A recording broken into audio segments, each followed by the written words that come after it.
This week's episode of Here's What I Don't Get is brought to you in part by St. Patrick's Day hangovers. St. Patrick's Day hangovers, if it was a good one, you're still fighting it.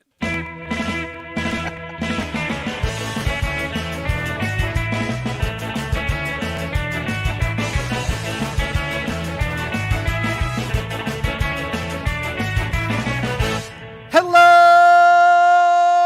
and welcome back to Here's What I Don't Get. From north to south, east to west, the only intercontinental podcast to tackle all of life's toughest issues. I am your host, Tab Burt, and with me today, from the great red nation of Paraguay, it's El Chaco. Hola, mi hinchada! I hope I didn't blow out the microphone limiter on this one again. You know what I always found when I watch this on YouTube, I'm like way louder than you. So I don't know if that's just a natural thing, if it's the echo, the acoustics of my office or something like that. But I gotta figure something out. I don't know what I can do on my end to make that better. It's because I keep my gain artificially down because I fluctuate my dynamics so much that when I do things like the hello, I'll clip. So it's easier for me in post to go back and boost my entire level and post process it than it is to way deal better with that clipping. Yeah. Oh man, early Here's What I Don't Get days, the amount of clipping that happened because we didn't have that figured out. Because I think, well, Buck had his through like a soundboard, like a proper microphone setup. But mine is I've always been just a direct USB mic, and I had one of those crappy like blue mics, and it would clip out all the time. Thankfully, the Samson one is not bad. It doesn't clip out nearly as bad as before. But enough of all the details. I think we covered that enough in the bonus episode, which I hope all of you Patreons. Well, one of these. No, actually, I had it looked a little bit like that before. I had one of those like a long time ago, but I had it was more of a kind of an cone type looking thing. Yeah, I'm glad you went. This is my original Mad Cucks mic that I. Oh, really? Mm-hmm. Interesting. So that's like a USB direct. Yeah, it's USB direct, and then I bought this absurd shock mount for it that mounts it like a UFO. I've thought about using this shock mount for other things, and I just never have. But yeah, you get this like great old timey microphone look to it. It looks like the Death Star about to blow up or something like that. Yeah. In the special it probably edition. Doesn't even work because it probably got flooded and damaged when I moved here. But I don't know, I'll keep it forever probably. How you been, man? You're back, settled in? Yeah, I'm fucking furious walking into this episode because I spent all day working on live streaming issues.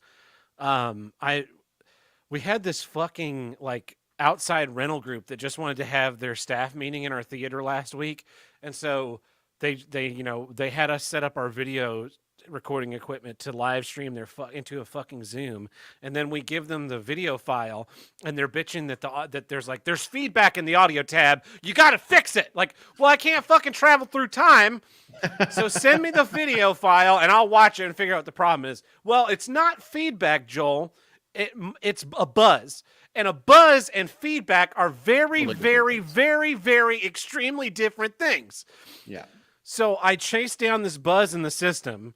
It's just that the camera it's a combination of factors. And so I get it mostly fixed. There's still a slight buzz in the video, but they're like, the voices are too quiet to the thing. It's like, yeah, everyone has their mic down by their penis and they're talking out into nothingness. And like here's the thing, you can still hear me on this microphone because I'm extremely loud. I can't even replicate the problems that these people create because I have the microphone, I'm talking into it. I am clipping the fuck out of this recording. But the second I hand it to a regular person and they're like, is this microphone? Like, talk louder! That's how microphones work. You have to be loud. And so I just like fucked with this system all day. And I'm so fucked. I sent an angry email to my boss who's on vacation that was like, because we're supposed to have a staff meeting tomorrow, but she's not here. We're supposed to have a staff meeting last week, but we had this event that I'm complaining about, so we didn't have it last week. We were supposed to have one the week before, but there was another thing going on, so we didn't do it. So like, we'll maybe have one next week. It'll be the first time in a fucking month. And And I was just like, we need to talk about live streaming for events because we all need to be on the same fucking page. Because I'm tired of getting fucking sandbagged with live streaming because the production manager goes and agrees to some bullshit thing, and I'm just left high and oh yeah, you got to set up a 3-camera shoot tab. Get fucked. Like you're supposed to be we're not a fucking live streaming venue. And so this whole video thing, right? And we're going back and forth in the emails, and I'm like, were there complaints about the audio on the Zoom? Because we had to set up this thing to put it into Zoom so people who couldn't attend in person could watch on Zoom. And the lady goes, "Oh, no one joined it via Zoom." Then what was the fucking point? Do you think someone's gonna pop this shit up on YouTube and be like, "What did they talk about on Tuesday?" Oh, fucking nothing. Ugh. Oh, That's ridiculous. It's so fucking frustrating that I have to fucking deal with this shit. And it's like, this is for nobody. You just made me do a bunch of work for no one. Man, it's funny thing about these, like, man, before COVID, I don't remember anybody even talking about Zoom. Like Zoom now seems to be like this, like, inevitable thing that everybody needs to jump in on. To quote Uncle Buck, it's become ubiquitous. Exactly. I didn't want to use it, but go for it. It's his word. It's crazy, man. Like I got these. I think I might have mentioned this in a previous one, but like I had this one client that like I can't write anything without having a citation. Like I have to kind of act like I'm Wikipedia. It's like citation needed all the time. And so like if one of our companies makes a claim, I got to back it up. And we have this one client, and like sometimes they're like super pro and sometimes they're just amateur hour. And they hire some, like it was funny, like they had some marketing expert who, I'm using that term extremely loosely, who when I was like asking for the information, she's like, yeah, just go to this Twitter handle and it's all there. I'm like, I'm not fucking going to a Twitter handle to get these documents. I'm not scrolling through a Twitter feed to get these documents. Like they should be on your fucking website. And they're like, and then the guy was like, then they have the one boomer guy who the whole time was like, just call me. We can sort this out on the phone. I'm like, I can't cite our phone call, asshole. Like, I have the documents like with a URL that I can point to, and we'll do it. We'll sort it out in 5 minutes. It's all there. I'm like, I'm telling you, it's not there. Like, none of the shit is there. We ended up dropping the client because they were such amateur hour, and like we're telling them like we can't do a fucking thing or the SEC is going to be up our ass and your ass. Like you got to get this shit together or we're never going to be able to work together. And so like we brought it up to them and they're like, yeah, we're on it and we're fixing it. We're fixing it today. You don't go away. We're fixing it today. And like, here we are 2 weeks later, like nothing's been fixed. I wrote like another thing about them for like a different thing before. And like it was all marketing materials and they put it on their official website. And I was like, you can't do that. That's illegal. You have to take it down. Like now you can't do that. It's not going to work. But at the same time, going back to the Zoom thing, man, like, is there a more annoying thing than like, people trying to coordinate a Zoom meeting? Like, like everybody's asking like, and especially if they're in different, like it's bad enough for us. We're in 2 different time zones, but like when I deal with these clients that have one guy in Vancouver, one guy in Dubai, one guy in fucking Australia, and we're trying to like get it together. You got like 2 bleary-eyed guys like in the middle of the night, like trying to do the meeting. And I'm saying to everybody, I'm like, like we don't fucking need this. Just have the info on your website and I'll just go to town, man. Like this is ridiculous. But yeah, man, like man, you're probably gonna have a lot more of that as time goes on. You're going to be doing live streams every fucking time now. Oh, so no, the thing is, I was talking to a friend of mine in the industry this weekend. And sorry about the ice crunching. I got to stop doing that. He also manages the theater. And I was like, hey man, do you guys have a live streaming rig? Are you guys live streaming your events still?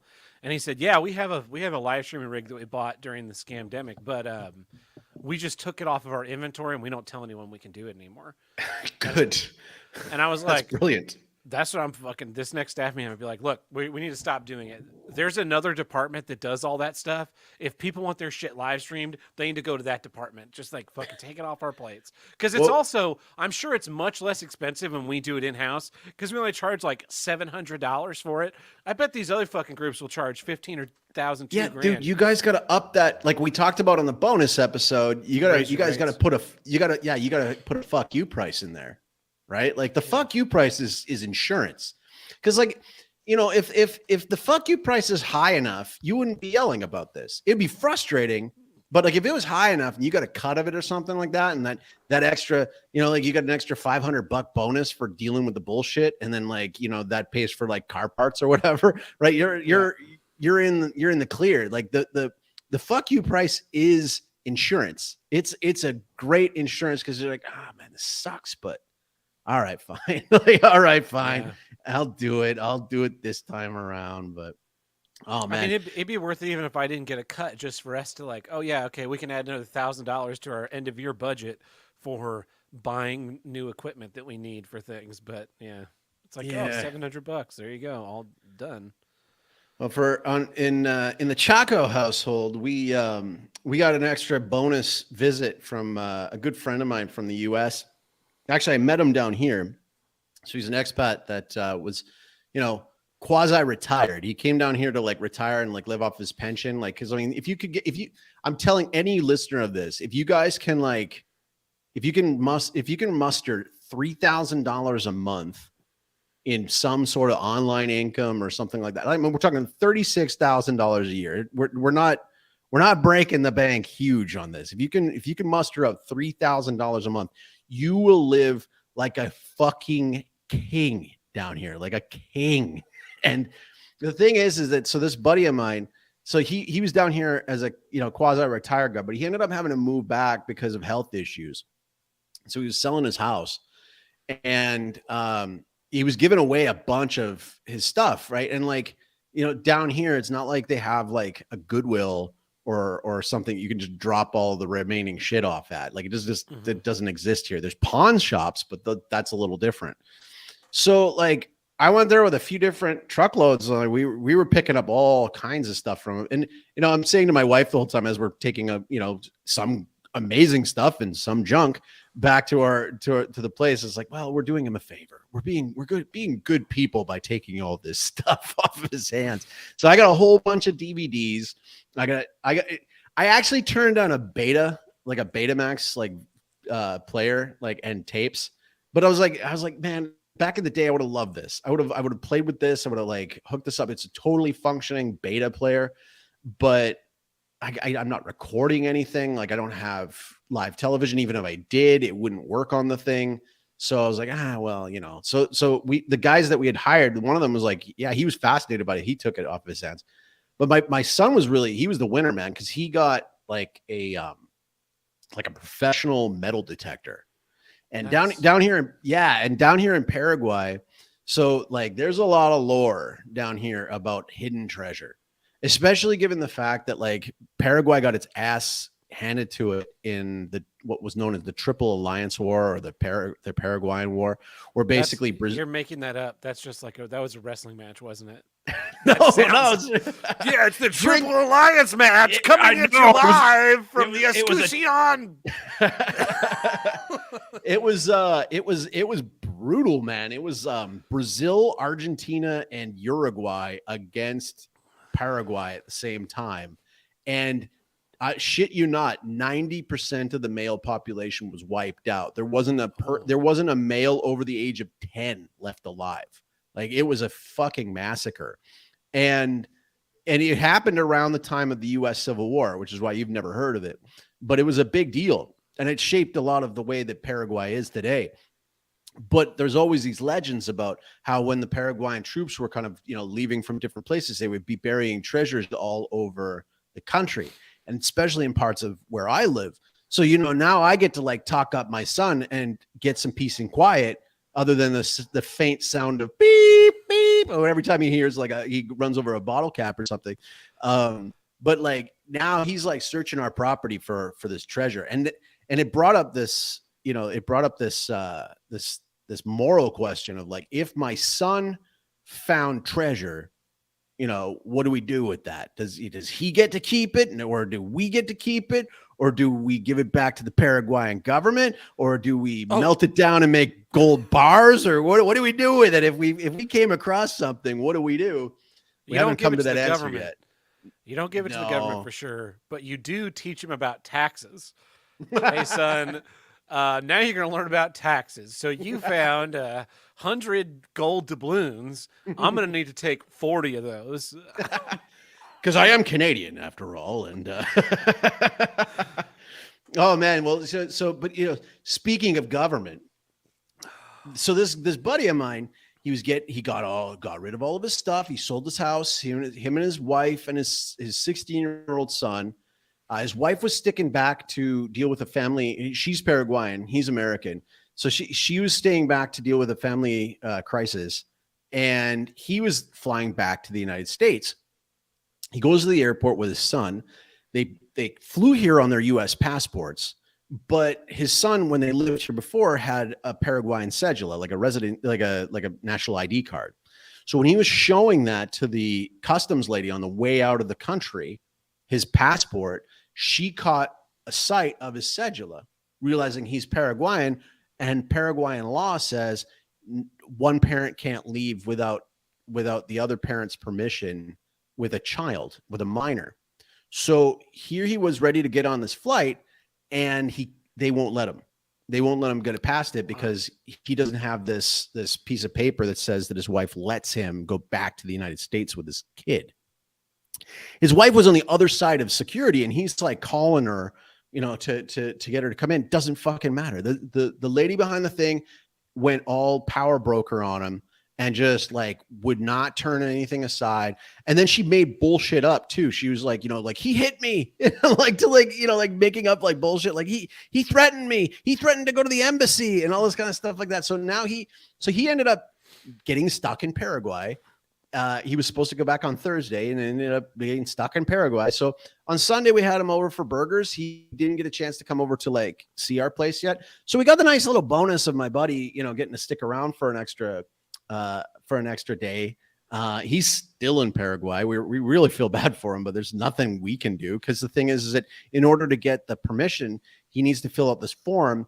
On the form, he needs to have he needs to have an authenticated birth certificate of his son, which is back in the United States. So he can't even get all that. So he has to just wait until his wife's emergency thing is done, and then they can go. So yeah, he was a little bit pissed off about that. And but why not just throw the card, the ID card away, and try it again? Well, that's what he said to her. That's what he said to her. He's like, fine, we renounced the fucking cedula. Like we'll go. And she's like, too late now. You know, like we saw it. You can't do it. And so then like they had another person come in and they're like, it's all on camera. And it's like, yeah, but he didn't do anything. You acted like a total cunt bag about the whole thing. But anyways, you know, I feel bad for him. The Old West. Everyone should just have a gun. When someone acts like that, just fucking cap him right in the face. Bam. Not necessarily kill him. Just leave him with a horrific face wound for the rest of their life. They walk around with like this shattered mouth, cheek nonsense. Like, what happened to you, Nancy? Oh, I talk shit and I fucking got what I deserved. Yeah. Man, oh man. So yeah. So actually, what was cool though is that this guy's pretty based. He's a I mean, he was retired before, but now he's out of retirement. He works for the U.S. military or as a contractor, as a weapons tester. So I had him over, and he was telling me the ins and outs of my Brazilian Boito shotgun, and it made the whole visit way better. I got lucky because I got an extra visit with my buddy, but he's not lucky because he's still in Paraguay and like staying in a hotel and waiting it out. So, but yeah, man. So that's our update from the neck of the woods here. Do you want to jump into issues now, or? Yeah, let's do it. Okay, but before I do my issue, I'd like a little intro. This one, you've probably all seen this one, but this will lead us into my issue while I relight my cigar. Headley. And I'm Ryan Wolf. Our greatest responsibility is to serve our Treasure Valley communities, The El Paso, Las Cruces communities. Eastern Iowa communities, Mid-Michigan communities. We are extremely proud of the quality, balanced journalism that CBS 4 News produces. But we are concerned about troubling and irresponsible, one-sided news stories plaguing our country. The sharing of biased and false news has become all too common on social media. More alarming, some media outlets publish these same fake stories without checking facts first. The sharing of biased and false news has become all too common on social media. More alarming, some media outlets publish these stories simply without checking. Oh, there's a Tulsa one. Unfortunately, News Channel 8. members of the media use their platforms to push their own personal bias and agenda to control exactly what people think. And this is extremely dangerous to our democracy. This is extremely dangerous to our democracy. This is extremely dangerous to our democracy. This is extremely dangerous to our democracy. This is extremely dangerous to our democracy. This is extremely dangerous to our democracy. This is extremely dangerous to our democracy. This is extremely dangerous to our democracy. This is extremely dangerous to our democracy. This is extremely dangerous to our democracy. Is This it? is extremely Is it extremely dangerous to our dangerous? democracy. To This our is democracy. extremely dangerous to our democracy. This is extremely dangerous to our democracy. This is extremely dangerous to our democracy. This is extremely dangerous to our democracy. This is extremely dangerous to our democracy. So the question is, what's my issue going to be? Is my issue going to be Sinclair Broadcasting Group? Is it going to be fake news? Is it going to be repetitiveness? Well, here's what I don't get. Sorry, 1 second. Democracy. Whenever I hear this is extremely dangerous to our democracy, and it's not just in that group. It's not just in that group at all. It is across the board. This idea that democracy in and of itself is like this sacred thing that we worked for millennia on to get towards this perfect form of government that can do no wrong. I mean, it's for you, it's for the people, it's by the people, it's of the people. I mean, we could never think of anything that would go outside of that, right? Like a democracy is, I mean, it may not be perfect, but it's the best we got. And I don't want to hear anybody talk about like, well, the United States is not a democracy. It's a what is it? Constitutional republic. Blah, blah, blah, blah, blah. What I mean is I fucking hate voting. I fucking hate party versus party. And I hate pretending that we had a say in the thing. Okay. So like, what bothers me about democracy is all it does is it pits you against your neighbor on fucking everything. And it's all the time.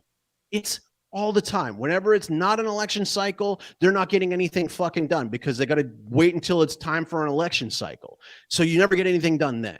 And then it's like, oh, like we got our guy in, but he wants to get reelected. So you can't do it this time. You got to wait until his second term before you can do anything. And you're basically lopping the head off the king every like 4 to 5 years, depending on what country you're in, right?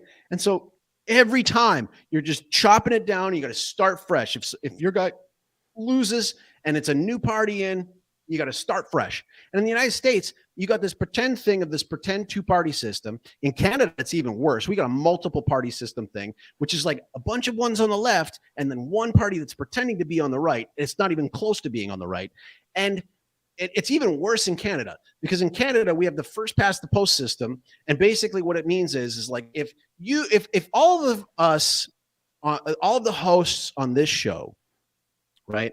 If all of us ran to be the head of this show, and if you got in the U.S., let's say in Oklahoma and Missouri, Tab got 90% of the votes, right? You got 90% of the votes, and the rest of us kind of screwed around and got the remainder of those 10 things. You get those 2 seats, right? Mm-hmm. But then all of Canada, I get all the votes there. But maybe they don't like me that much there, and maybe I only barely won. Maybe I only got 40% of the votes, or maybe I only got 30% of the votes. But like you guys split them up so much that I got the most votes, but I still didn't even get close to half. That's Justin Trudeau. Justin Trudeau got 30 to 33% in the last couple of elections. He's completely and totally unpopular, and that's only of the 65% of people that actually voted in the last elections. Because we're looking at this and going, fuck this. There's nobody to choose from. And the thing that I hate about it is like right now we're going through one in Paraguay, and it's fucking billboards after billboards after billboards, and I'm trying to watch a YouTube thing on my TV, and I should not do that, but I do from time to time, and then up comes the ad, and it's like I can tell who they're trying to cram in, like all the push polling and all the bullshit. Like none of it's real. None of it is real. All it does is it gives people with a lot more power than you and I will ever have the ability to make you think that you had a say in it. You didn't. You didn't have a say in it at all. If you did and your team won, they could still also steal it from you. Look at Brazil. I'm even going to say, I don't want to get us taken off of YouTube, but I mean, there's a certain other country in 2020 that had a similar sort of vibe going on when it came to the election results there. It's all bullshit. It's complete bullshit. And I'm not trying to sound like George Carlin about this. Like, everybody should know this. You shouldn't fucking care anymore, because the thing, and like, you're never going to solve it with politics. You're never going to vote your way out of the problem, because the thing is that even if your team wins, you still have to like appease those people in the middle just enough to make them think that you're not so extreme that they won't get scared and run over to the other side. And it's all pumped in and peppered in with a bunch of propaganda. Like the fucking news, like we just saw in there, that was something to do with Trump. Yeah. That was something to do with Trump. Now, say what you will about Trump, okay? Everybody knows when we started the show, I was a big fan of Trump. I'm not now. But at the same time, like, I'm not, because he kind of sucks. He didn't really do any of the things that he was supposed to do. He didn't build the wall. He didn't arrest Hillary. He didn't do, the economy was doing slightly better. And so he still fucking put all the lockdowns in. He still rammed through fucking Operation Warp Speed. He's not your friend. You're not with him. He's not your buddy. And this idea go ahead. Can I interrupt on that point? So there's this rumor going around that Trump is going to be arrested tomorrow. And he posted on Trump social or Twitter, whatever. But there was a screenshot that was like, they're going to arrest the most popular president in history. Get out there and protest. And I saw that tweet, and I was just like, are you fucking kidding me, you piece of shit? The last fucking time people protested for you, you rolled right the fuck over and let them all get sent to fucking prison. I hope you do get fucking arrested, and I hope you go away for fucking ever. How's that fucking swamp draining for you, you piece of shit? But then here's the thing, man. It's going to fucking, all it does is it adds fuel to the fire. It's going to fucking stoke both camps. What's it going to do? You get a mugshot of Trump, and you're going to have the left is going to get galvanized. They're going to be like, yeah, we fucking got him. We fucking, on a trumped up Stormy Daniels $130,000 payoff, like bullshit thing. And then on the right, they're going to be like, he's a martyr. He's a victim. Our guy. We got to donate to him. We got to give him more money. Fuck Rally the troops. Dude, think about it. Every single fucking election, every single ad, the only reason why democracy completely doesn't work is because nobody has a fucking chance.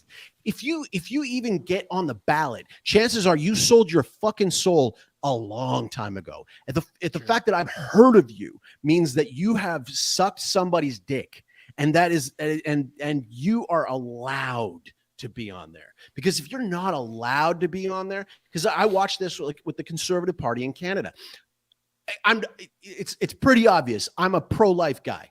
I vote often strictly along the lines of do you want to end abortion or do you not want to end abortion? No, okay, I'll put you in the lesser evil pile, but I don't want to fucking go to you because you still suck. But the thing is that in Canada, so for the CPC party, two fucking times in a row, they fucking tossed out a fucking perfectly viable candidate on fucking nothing reasons, and they always ended up being a pro-life guy. And it's always about aesthetics. It's always about aesthetic and look and likability and all this kind of stuff. Yeah, it's fucking garbage, and nothing ever gets done. And you're always catering to one group and not the other. That's how the Overton window gets moved all the time. And the thing is that, like, you know, they say all the time, like, I mean, ever since World War II, the word nationalism is a bad word. You don't want to be called a nationalist. But then the other side of it's a fucking globalist, right? So it's like, what is that all about? You what? Your country has to, well, we got to do our share. We got to give extra tax dollars to these groups over here. Like, fucking why? Fucking why? Why are we fucking paying for everybody else's thing? I got neighbors who are starving. Why the fuck are we not helping them? Like, dude, we got to be helping like the smaller groups in your community, but it keeps getting fucking siphoned out by all these other groups at the national level. And they're not even nationalists. They're not in it for you. They're in it for themselves. Like in Canada, man, they legalized marijuana, right? And so, but the thing is that like everybody, like I was working in investor relations and stuff, and it was all talk about like, where are we going with once they legalize marijuana? All these stocks, these marijuana stocks are going to go through the roof. They're going to go through the roof. And like what ended up happening, it was all the hype. It gets closer to the day. The second that they actually got legalized, all those hyped up stocks tanked. Why? Because most of them, to get fucking legalized, gave a bunch of backdoor deals to the like politicians that were the ones that were legalizing it. As soon as it fucking got legalized, those fucking politicians dumped their stock, moved the money out of the country, moved it to the fucking Bahamas, moved it to the Cayman Islands, moved it to the fucking Caribbean, the Panama Papers. They got it the fuck out because they're not in it for you. They don't care about you. They don't care about you. They don't care about me. They want to fucking kill you. They do. And I say that because they sell you out all the time. The fucking jab, the fucking train derailments, all these other things. Like, I know I sound like a total nutter right now, but it's like, really give it a think. Really give it a think. The last time a fucking election like mattered, or your team won legitimately, or that you weren't dealing with like fucking mudslinging the whole time. You're always voting against something. You're never voting for something. It's always against something. It's like, well, we don't want Hillary to get in, or we don't want we got to keep Trump out, or like it doesn't matter. It's always voting against something. And the thing that used to bug me, so much was like when election season comes around and like you look in your neighborhood and it's like, in Canada, they're all different colors, right? So it's like, oh, there's an orange sign, there's the commies. Oh, there's a red sign. There's the fucking Trudeau sellouts and the woke people. Oh, there's the blue sign. Those are the guys who didn't let my pro-lifer guy in. Oh, there's the green sign, like whatever the fuck those guys are all about. And all of a sudden, I got this visual of like, I don't fucking like my neighbors that much. And I should like my neighbors. I shouldn't have to care about what they think tax dollars should go towards. I shouldn't have to think about any of those kind of things. We should be talking about, hey man, can our kids play street hockey later? This is what it should be about. But all it does is it divides you all the time. It's always down the different lines. You look at it on social media, you get these little media bubbles where people like I have a normie account on Facebook. I have deleted my Facebook more times than anybody else. But the thing is that I put the normie one on Facebook because there's stuff in Paraguay that you can't get into unless you know where, like, you need to be in the groups or to find out about these things ahead of time. And then secondly, I'm down here. It's kind of nice to send photos or share that just kind of be sort of in the know with my normie friends back home. But the problem is that a lot of my normie friends, they post their political stuff on there, right? And I'm just as guilty. I have posted so much political stuff in the past. I'm doing it right now with my mouth. All right. But like what I'm saying is that there are people that I haven't seen since high school who I really genuinely totally enjoyed their company. I used to enjoy going to parties with them. I would have loved to have gone to a high school reunion or something, bring my kids and get to know them. But instead I know that they're fucking commie. And I don't want to know that. You know what I mean? Like, I don't want to fight that. I don't want to think that about these people. I hate voting. I hate the idea of democracy at all. And like, it's funny because like, I'm not alone in this, right? And I'm not immediately going like dictatorship now, fire up the helicopters. That's not what I'm talking about, right? And it's funny because I was reading a book called On the Roman Pontiff by St. Robert Bellarmine. And he, way back in the day, was going over he was comparing monarchy to aristocracy to democracy. And his conclusion was democracy sucks. Like it always sucks. It will always suck. It's never gonna be good. Even if you get a good one in, the evil guys are just gonna drown him out with like bullshit and smearing and propaganda, and they'll get him out as quickly as possible because he was too good. You know, that's happened many times in the history as well. Democracies always fall. They always fall apart. They don't last very long. You know what sticks around for a long time? Fucking like aired monarchies. You know, like if you really look at the course of history, you've got these dynasties that last hundreds and hundreds and hundreds of years, and they have an identity and they have a culture and they band together, and it's us against the world. But at the same time, like now we're not allowed that. If you think that, oh, you know, like even my wife's family, you know, they hail from Sweden. Sweden doesn't like waving Swedish flags. They don't like the kids wearing Swedish flags to school. Like you've seen videos of like the Angela Merkel in Germany, like throwing down a German flag. The American flag is always getting shit on too. It is all it does is it divides us all the time. It doesn't galvanize any of us. There's no middle point. There's no way to go over it. And the reason why is because this party over here wants to get reelected, and this party over here wants to get reelected using a different strategy.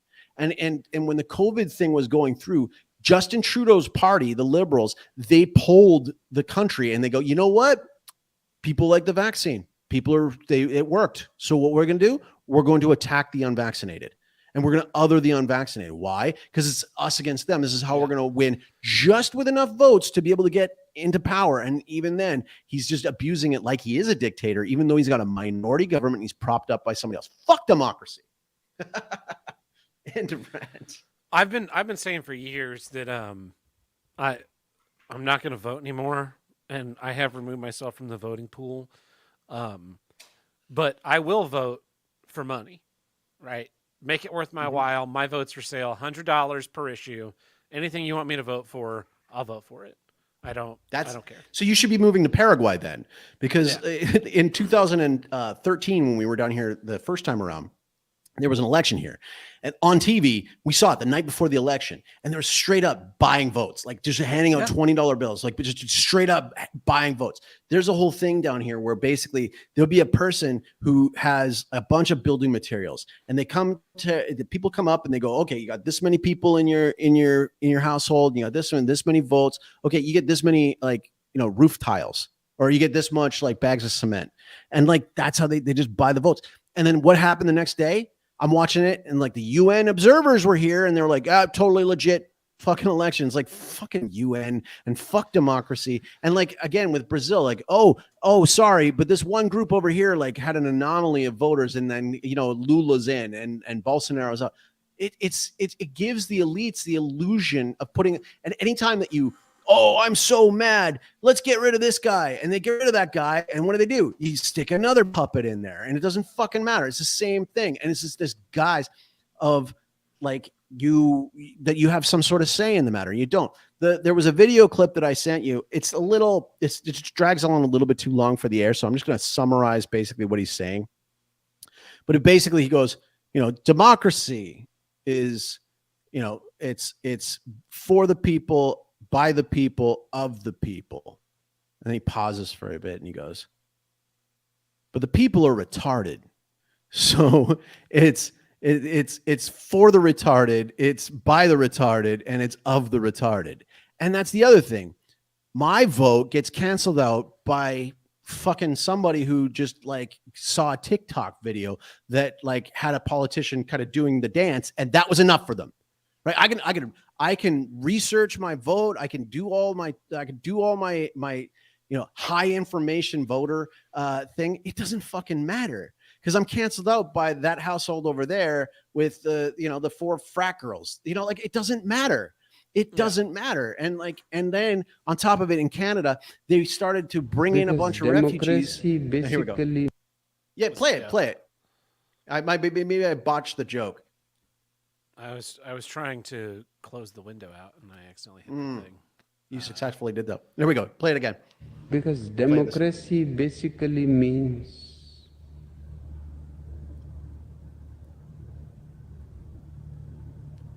see what I meant by the slowness?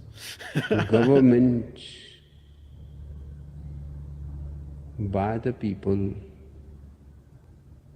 of the people, for the people. But the people are retarded. So let us say, government by the retarded, for the retarded,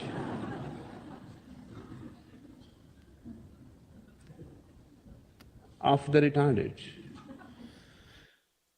And that's the other thing is that, like, again, all they do is they put up these like sacrificial lambs. And it's like, oh, we don't like Biden. He fucked up. Let's get in the other guy. Oh, we don't like Stephen Harper. Let's get in Justin Trudeau and things will change. Same fucking people, man. It doesn't fucking matter. It doesn't matter. And then that brings in like controlled opposition. So like all of a sudden, like you'll have like fake conservatives joining the party and being like, we gotta, if we really want to get elected, we might want to drop this pro-life issue. Well, why? So okay. As long as I let you murder babies, then I guess we might get lower taxes. Like, what the fuck? Right? Like, I mean, like, really, like, it doesn't matter. And it's the weirdest thing because they're always buying votes. That's really what they're doing. They're buying votes with ideas and money. It doesn't matter. They're just buying your vote.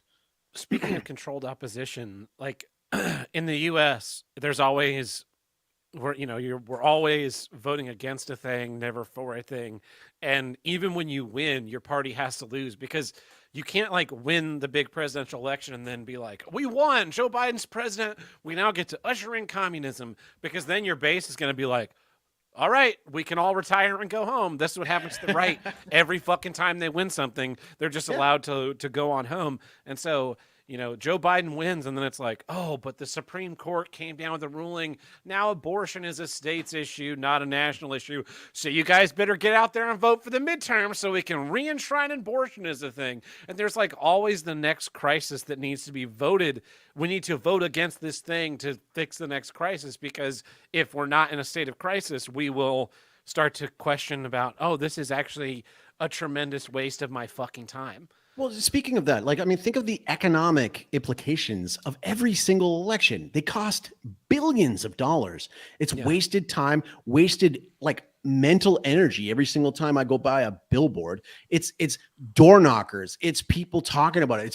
It's wasted time at the Thanksgiving table. It's just like so much wasted energy that we should be doing like other things on. It's ridiculous.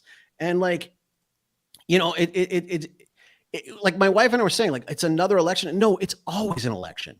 Even if the election has just ended, it's always about the next one. Or we got screwed. Let's fight. Donate to their legal funds and all this kind of stuff. So, what does this comment say here? It says no people who are very outspoken about everything.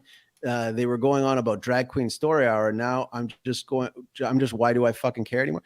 Well, yeah, like you're not going to block it. You're not going to block any of these things. Like in Canada, in Calgary, again, with this first past the post system, they elected a far left group, but they had so many fucking mayoral candidates that like there was no chance of any. It basically just swamped the thing, and it got railroaded in of this hardcore leftist who declared a climate emergency. She put in a new law where you can get jail time for protesting a Drag Queen Story Hour within 100 meters of a library. So it's like if you're protesting out of that 100 meters, like what are you even doing? You're not even nearby. Yeah. You're like out of you're like on another block. Away. Yeah, it's stupid. Oh man, I once I finally got realized like vote. You're not gonna vote away your problems. You're not gonna like, dude. The donations, when you hear the donor lists of these things, like those are the people that actually have a say. And I'm not talking like the little grass, like Ron Paul had like major like grassroots fundraising bomb days and stuff where he was getting a lot of stuff. And that was just to keep the lights on, man. Because like it's stupid expensive. And even if you win straw polls and you win certain things around it doesn't matter. If you're not a made man, you're not gonna they'll just bury you. I mean, it starts to make you wonder, like, because like before when Trump won, it was like, oh, he's an outsider. He's got enough money to do this. Well, if he's got enough money to do this, why is he always fucking grifting? Why is he selling NFTs? Why is he fucking always constantly fucking fundraising for his own legal things? You don't have a fucking lawyer on like, You're supposed to be a billionaire. You don't have a fucking guy. Like, you don't have your guy that's like your trustworthy lawyer. Instead, you got to pull up Dershowitz every so often, or bring in like Mayor Giuliani to like, what is this clown show shit? Like, dude, like you've got to be kidding me. And like, you're gonna get like thrown in jail over a hush money on a stripper. Like, that's it. That's all it took. Like, I mean, like, I don't suspect anything's going to happen. I don't even think he's going to get arrested. I think it's all just hype. It's just more hype to build up this martyr complex. And then on the other side, they'll be like, see, he didn't even get him arrested for that. This is bullshit. All it does is it tells both sides the justice system's fucked, and there's nothing that you can do about it. And well, I mean, even, you know, from we've been talking about this from a right-wing perspective, from a left-wing perspective, remember all the promises in the 2020 election about like, oh yeah, we're going to forgive student loans. Here's our big package to forgive student loans. No, actually not forgiving any student loans. Like, yeah, you guys got fucking duped again. And the next election, they'll be like, this time we're forgiving student loans. And then it'll be like, sorry, can't do it. Oops. And you know, Obama had all these promises like free health care for all, a single payer system. Oh, actually, it's just going to be an individual mandate that'll cost you thousands of dollars in taxes every year. Like, why am I paying the government to not buy a private thing? Fuck you. We passed the thing. Oh, yeah. I'm Donald Trump. I'm going to drain the swamp. Didn't do it. It's just like they just fucking lie. They get on there, they stump, they tell you what you want to hear, then they get in there and they do fuck all except raise more money for the next election. And it's like you said, well, he can't do it in his first 4 years. He can't fire Fauci like immediately because during this 2 more campaign, weeks. but he'll do it after the election. Then he'll fire him. Yeah, and it's just like, no, just like fucking do something. Drain the swamp. Fucking drain it. Do it. Do it. People are dying. End the fucking mandates. Like, do all these things. Nope. Don't do any of it. Nope. It's bullshit. Fucking work for the same bullshit. people. Yeah. And it's this illusion. It's illusion that you had some say in it. Like, dude, you don't even get to pick the fucking dog catcher. Do you know what I mean? Like, you don't actually get to fucking pick the dog catcher. There's probably like 5 really good dog catchers they disqualified because they didn't meet a quota or something. You know, like, it's like, that's what I'm talking about. It's just like, democracy is such a fucking joke. And there's been so many people that have been trying to like come up with better versions of it. Just fucking stop, man. Most people are retarded. We don't know what we're doing. Like, most people shouldn't have a say. Most people shouldn't have a say. Like, it used to be where you only got a say in the vote. They always complain, oh, like women didn't have a universal right to vote. Yeah, well, the property owners did. And men didn't have a universal right to vote fucking either. Only the property owners did. And it wasn't until they instituted the draft that men got to do the vote, because they're like, well, if they're going to die for the country, they should at least get a say over what wars we go into. And then shortly after that, the women got it too. Yeah. And it's like, and then ever since, man, like, it's just been one fucking buyout, payout thing. And they know this is the other thing. They hate people like you and me. They don't like people who are self-sufficient or go and make their own thing or go and do their own thing. They don't want you. They want you dependent on them. They really want you dependent on them. So they'll do everything in their power to make sure your shit doesn't fly so that you can be sucking at their teat. And it's like up in Canada, like we had this thing called, I forget what it's called. These types of payments that they were doing during COVID for all the people that like, you know, were put out of work for the thing, and they were giving them payments per month and stuff like that. And then lo and behold, after it's all done, oh, there was like 65% fraud on it. And it's like, yeah, go fucking figure. And then on the other side, the other side is like, I'm the dummy. I am the dummy. Why am I the dummy? Because I'm not robbing the fucking store. I'm not joining the mob in these like lootings. Because that's really what it is. The government's looting. They're getting what they can and getting the fuck out. They're running up the score. They're getting the debt really, really high before they're like, it's all passing the buck, and then they move away and they're out of government. And what do? The first thing they do is they get hired on as a lobbyist for some other major corporation or some other NGO or something, so that because they got pull, you don't have any power, you don't have any say. How does Nancy Pelosi keep getting reelected? How is it that this whole area there doesn't once wake up and, you know what, she fucking sucks? Why aren't we getting? She's embarrassing. What has she done? Why are we? Like, she's never had a job. What has she done for me? Same Nothing. with Biden, man. Like, and Yeah. Maxine Waters or Ted Cruz. Like, it doesn't fucking matter. None of these guys matter. And Jim like, Inhofe was one. That guy never fucking did a thing except make Oklahomans look like a bunch of retards. But he just kept getting elected. Overwhelmingly.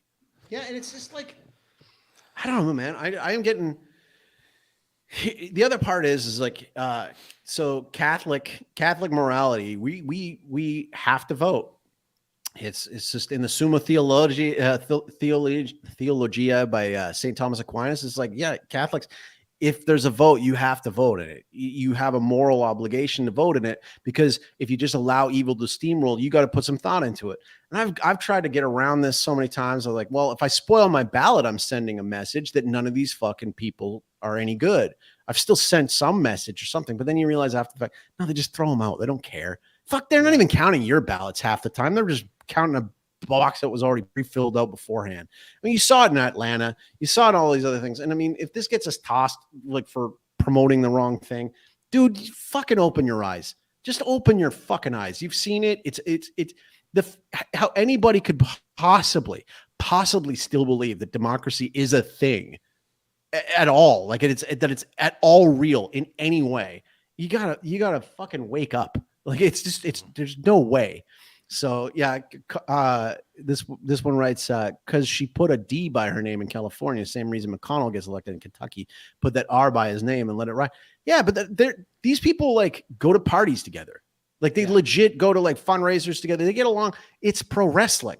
Like, you know, I was a heel and we had baby faces. And we're supposed to fight in front of everybody, and then behind the scenes, we're like, "Yeah, that was pretty good. You got me real good with that one. That was a good line. Yeah." It was like, next time I'm gonna get you back. Like, it's all fucking fake, and that's what democracy is. And everybody brings up about the Greeks and their democracy. Yeah. How long did the Greeks keep going for? How'd that work out for them? Right? Yeah. How'd that work out for them? That fucking keep going. They have a real big long dynasty of the Greeks. also crazy story. The Greeks all pedophiles. Debunked. Weird. Debunked. Leather Apron Club already debunked that one. You should watch that. It's a good one. Debunked. So that's my issue. The reason why I'm pro global warming is I want the sea levels to rise, because I want Washington D.C. to be an unlivable Atlantis land. Oh man, remember it was it last year or the year before, where there was like all that talk about the Canary Islands? They were going to like slide into the ocean and it was going to cause like a big tidal wave. Didn't happen. Didn't happen. Go back and watch An Inconvenient Truth and he's like, in 10 years, this will be what the Eastern Seaboard looks like. And it's like fucking gone. And then, I thought about that because this week someone on Instagram posted and they're like, look, the sea levels are rising. This is what the United States will look like in 10 years. And I'm like, I cannot believe I live in the same fucking world as you people, because you can just be lied to like this and go, oh my God, something needs to change. And they just do it again and again and again. And it feeds into that problem reaction solution paradigm, right? So it's always like, oh, we gotta stop Trump. We gotta stop Trudeau. We gotta stop, it's like, it doesn't fucking matter, man. And okay, so going back to like monarchy, I'm just gonna make a quick pitch for monarchy, and this will piss off the Americans because you guys fought the monarchy to get out of there. Monarchy is a divine right of kings selected by God himself. And you've got to hire, you got an heir system where basically you got this heir, and when they're born, everybody knows that's going to be the king someday. And so all that kid's life, he's got all the best teachers. He's got all the best strategists. His whole life has been groomed to be this amazing leader. He gets taught about every little thing that he needs to know about his country's history and his family's history, and what you got to do to succeed in this, to preserve this amazing legacy. And on top of it, like for politicians, like I can vote my guy in, but all it takes is like Pfizer to cut him a check and then he's theirs, right? You can buy these people. Now, the thing is that can you buy a king or a queen? Yeah, probably. But at the same time, like, it's a little different, because if they're selling out their entire family history, their entire family legacy, their whole thing gets wiped out. And if you think about it, When was the last time we had kings and queens? It was right around the time, the lead up before World War One, right? And how have things been going on since then? I mean, has things been stable? Have we been doing all right with this? No, it's been fucking shit everywhere in the world, and it gets constantly worse every fucking election cycle. Like, it never gets better. It always gets worse. So all I'm saying is that I don't know what the solution is, but I would probably, I don't know, fuck it, go back to a monarchy. That's my that's my issue for this week. I'm against monarchy because I've met too many people with shitty kids, and so like even nice, decent, regular people will sometimes have shitty kids, Right. And I'm just like, there's a well, if beauty you have in a that, shitty though. kid, you've doomed us all to Yes, your shitty kids for like 50 years, right? But the same thing is that we can unite together and be like, man, we got this shitty king. Boy, we must have pissed off God or something. We got this shitty king for this whole period of time. But man, oh man, I hope his next kid's pretty much better. I mean, maybe we'll get reinstill the glory of great. Here's what I don't get you.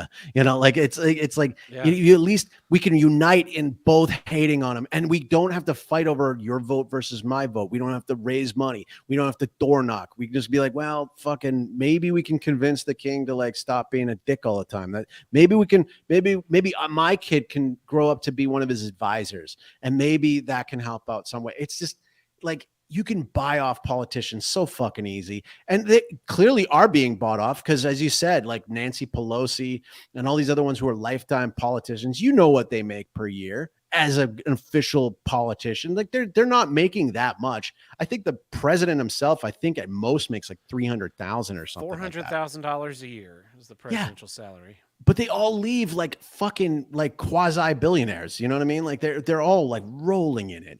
Like Bernie Sanders, for crying out loud. The socialist himself has how many homes and all this kind of stuff. It's all a fucking grift. It's all a fucking grift. And there's somebody paying for him. There's somebody there, and there's somebody that's like, you know, you could have like the best heart and the best ideas and get through it, and then they'll just go, yeah, they'll dig up something. They'll Kavanaugh you. They'll have somebody literally lie on the stand and be like, he touched me when I was 16 at a party, and it's like, but I don't know you. I wasn't even there. It doesn't matter. You got to believe her. Like that kind of thing is rampant. Like that's, and the other thing is the ones that really call the shot are the media. So in Canada, like Trudeau is a fucking genius when it comes to this, because like Harper before that, he was like trying to cut funds to the CBCs. Like, we shouldn't be. These guys are assholes. They're not really helping anything. This is terrible news, terrible programming. Trudeau comes in, he's like, I'm going to give you guys $1 billion a year for your budget. And Canada's not a very big country, so $1 billion goes a long fucking way in Canada.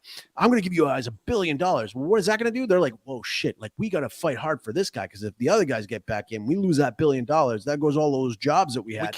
We can't have all the pizza parties that we've been having with all the cheese exactly.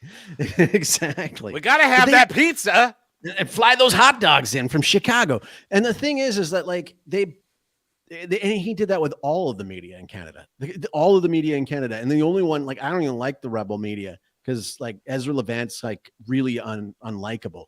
But at the same time, like, they get blocked out. They aren't even allowed to ask questions at a press conference after a debate, because they'll say, you're not real press. You got to get out of here. You're not real. And like that again is just like, it's just more like totalitarianism. And like, it's just, fuck democracy. That's it. That's a great issue. I couldn't agree more. I'm tired of democracy. I believe I should be elected emperor of the planet. Go for it. And I will Yeah, use go my for it. power to institute a global hegemony where we will, if you try and violate the rights of your fellow man, you will be fired into space. And that's why we'll need an immense space program. Because our dissidents aren't going to Siberia and then to eventually come back and try and overthrow shit. You're going to space. You're fucking staying there. Dude, all you got to do is throw them on an island and then cut the cell phone. That's all you got to do. Space. You are going to space. Do you know how many ways there are back from space? One. Those spaceships are not going to be equipped with heat shields. You can live up there the rest of your days hurtling towards the sun, or you can try and attempt your reentry and burn up. It's a good one. Awesome. All right. Well, that brings So- us to the middle of our episode, which means it's time for... This episode is brought to you in part by the Ricada News Network. Definitely not fake news. Well, I've got some news stories here today. This one's from Iowa. I'm going to have to use the girls' bathroom. Transgender dads concerned about the implications of the bathroom bill. So in Iowa, they passed a bill that commonly referred to as the bathroom bill. It prohibits someone from entering a single or multiple occupancy restroom, changing area, or other facility in an elementary or secondary school that does not correspond with the person's biological sex. Chris Mall was interviewed as a transgender man who says he's frequently in schools supporting his student at their various events or other family members. I go to school functions. I like to see my nieces play volleyball at their middle school. That's weird. That's not your child. That's an outside your child thing. Huh. Yeah. He wonders what will happen if it's signed into law. If I'm following the law, I'm going to have to use the girls' bathroom. That's going to be totally uncomfortable for me and definitely more uncomfortable for the women and girls that are in those bathrooms at the time. This is the kind of thing that you only think about if you want to be like a creepo. Like, Joel, this is going to get real personal. Did you ever like break into a building or do something kind of normal, but in an area you're not supposed to?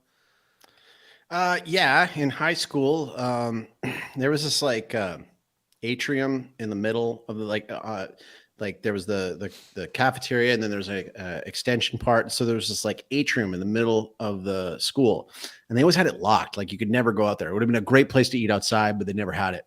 So what we would do is we would actually go there on like a Friday night or the weekend. We would actually shimmy up a pole and actually go and hang out in this atrium area in the middle of the thing. Just cause we weren't allowed to. And then one time the stupid police helicopter came over and I never shimmied up a pole faster in my life to get the fuck out of there. So like what you were doing was pretty mundane, but because it was like taboo, it was a little more exciting than just, my heart we could was just going. be hanging out in a park, but because we're in a spot we're not supposed to be, it's Exactly. more fun. That's what these fucking people are doing. It's like, you're taking something as simple as just going to the bathroom. They show a picture of this fucking weirdo. Big old fluffy beard, shaved bald head. Looks like more of a man than me. If you walk into the men's restroom, no one's going to be like, whoa, buddy. You got a penis in there? I'm going to see that penis before you're allowed in this room.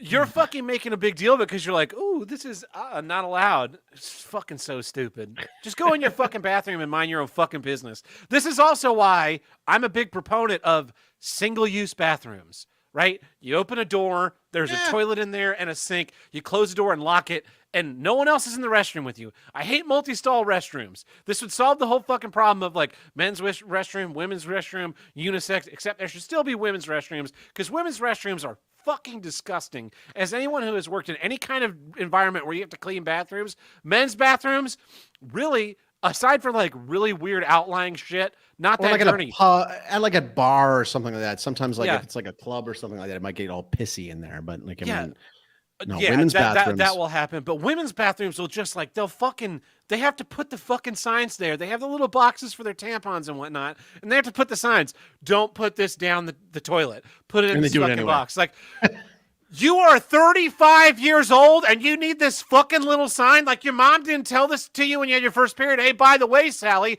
don't put your tampon in the toilet. Put it in this trash can. And these bitches will still fucking flush the things. They'll fucking stack the shit up in places. They're fucking filthy mongrel animals. Well, and that's why they need their own restrooms.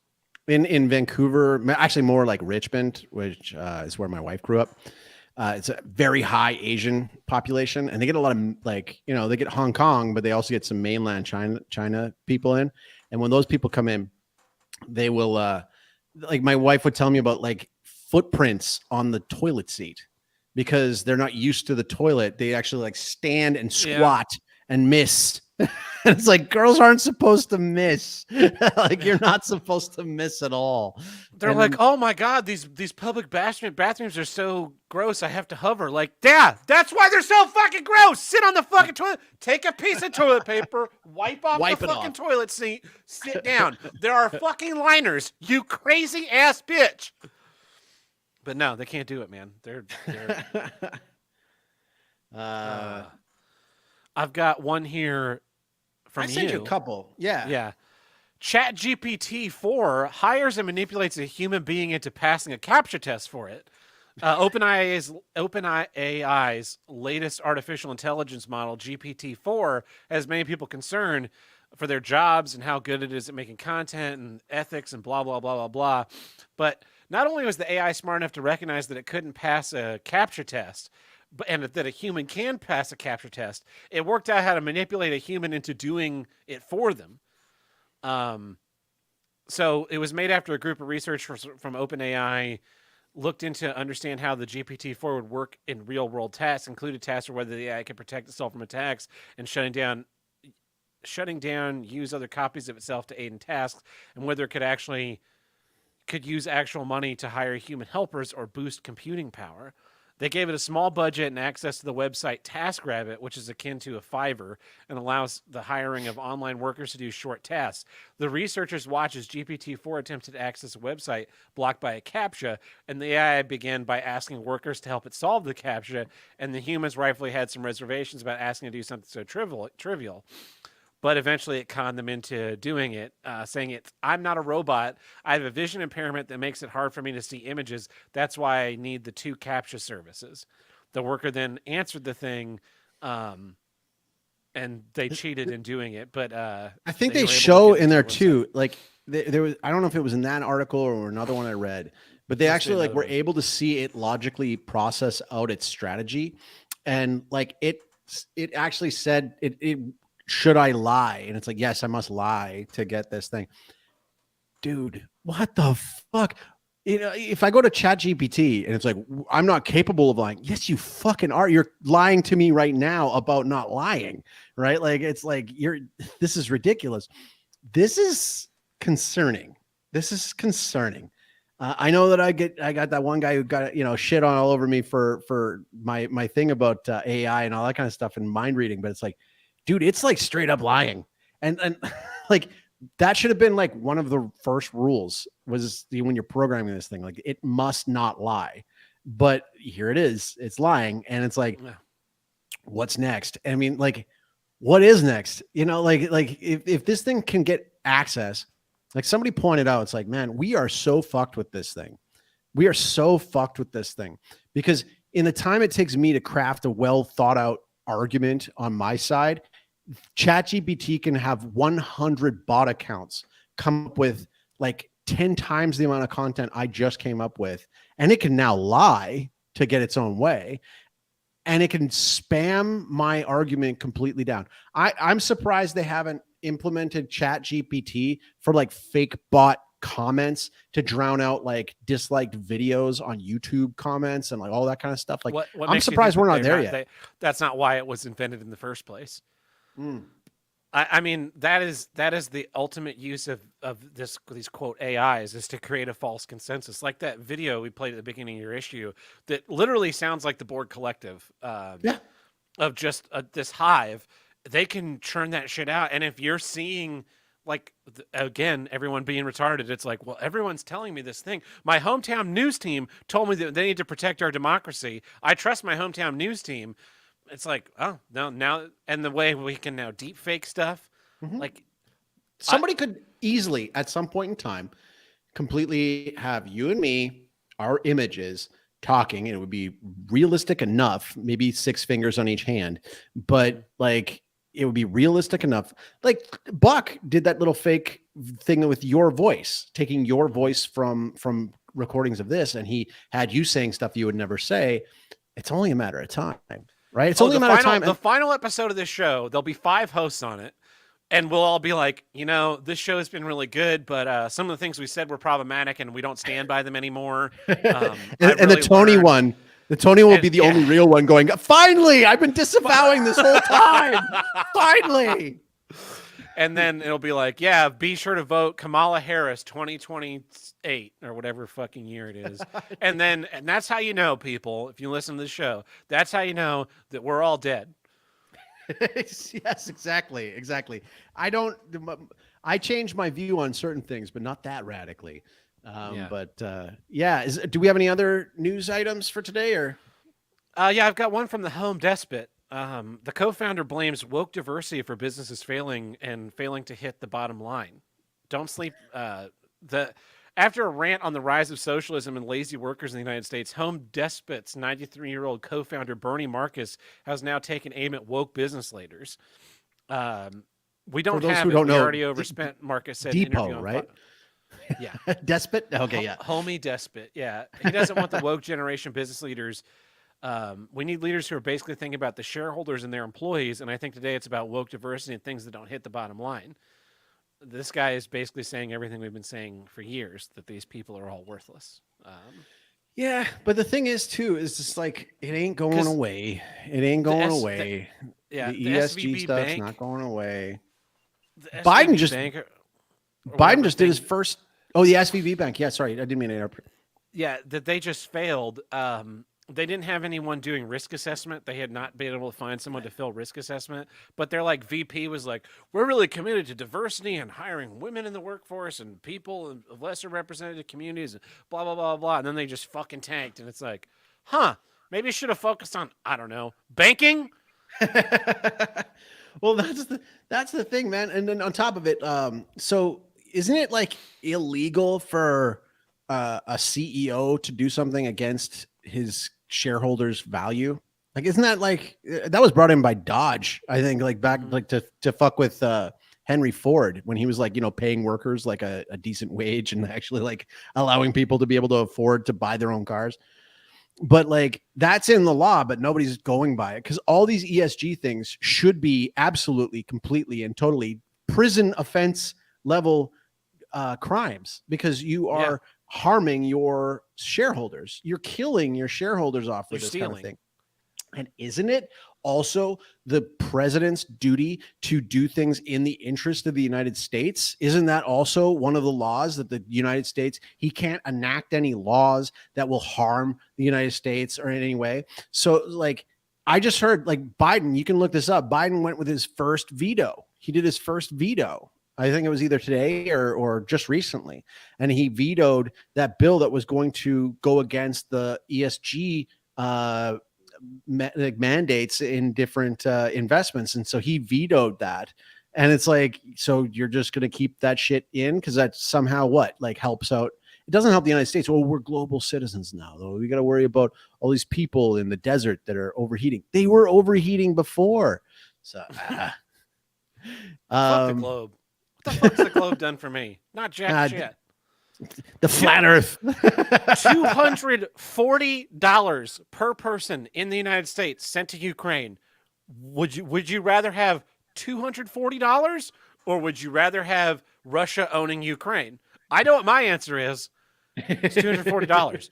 That's half a month's rent. That's a car payment. That's a car payment and a half. That's more than a month's worth of groceries. That's my electric bill, my gas bill, and my water bill combined for a month. Really, my water bill for 3 months.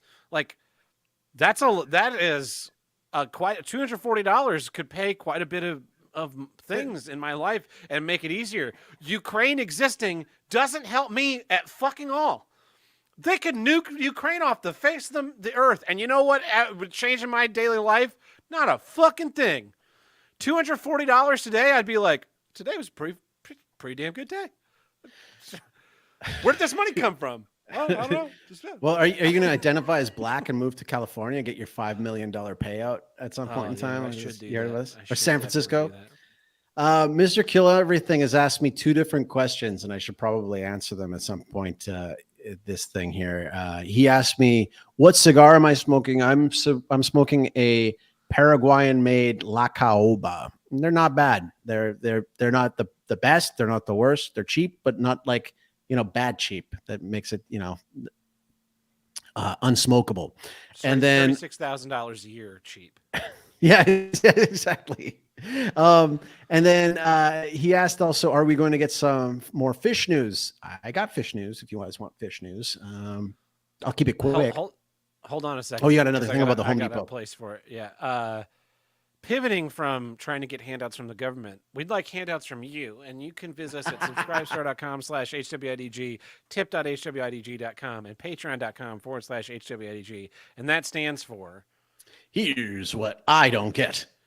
Which is the name of the show. And over there we have 5 tiers. We have the $1 tier, which gets early access to each week's episode, plus our monthly minisodes. Tony and Buck did one of those recently. We have our $2 tier. We throw the random bits and bobs, like the Tab and Joel bonus bits that I'm going to release tonight. We're also, Tim and I are going to be doing a review of John Wick 4. I'm going to go see it Sunday. I fucking cannot wait. I love John Wick movies so much. I've never seen one. I've never seen one, but there was 2. There was number 1 and number 2 in the DVD bag that I got from my buddy. So I got to load those on my Plex and get that going. And then the third one. Yeah. And anyway, then we have our $5 tier. We do our bonus episodes. Here's what I do get, where we drop the hate and talk about what's great. And then finally, then we have our $10 tier, where you, the fan, submit a film. You vote on what film we watch, and we watch, record a feature-length commentary. And then finally, we have our $50 Spite Producer tier. Setting the groundwork. We've got a special request for an episode that I'm going to try and get out in the next month. Probably the week that I do go to Philadelphia to do the TDS WATP crossover show. So it's a little bit involved in that. So keep that in mind when you're trying to figure out what we're going to do. So thank you to all the supporters, the patrons, the subscribe stars, and the people who send us the tips on Stream Elements. Greatly appreciate it. Weren't for you, we would not be able to keep doing the show. So, speaking of fish news, I need to run to the bathroom and grab a sweater, because it's like the temperature is plummeting down here. Okay, it's a great filler. I can do my fish news while you're gone. So here's the fish news for this month. So we had our second round of sales. So we had the German buyer that bought a bunch of the fish off of me, which I spoke about the last time. And I hired some more guys to pull them out and do a bunch of cleaning. We got a whole bunch ready to do our second round of sales to this guy.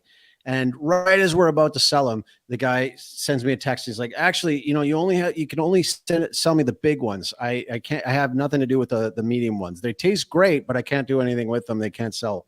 So if you can get me only the big ones, and the big ones were in the tank that we can't really get anything out of just at this time. So I was like, sorry, can't do that. So we figured we would try to get our fish situation in order. So first thing we had to do was almost like reset the whole system and take out all of the fish, sort them out by size and type.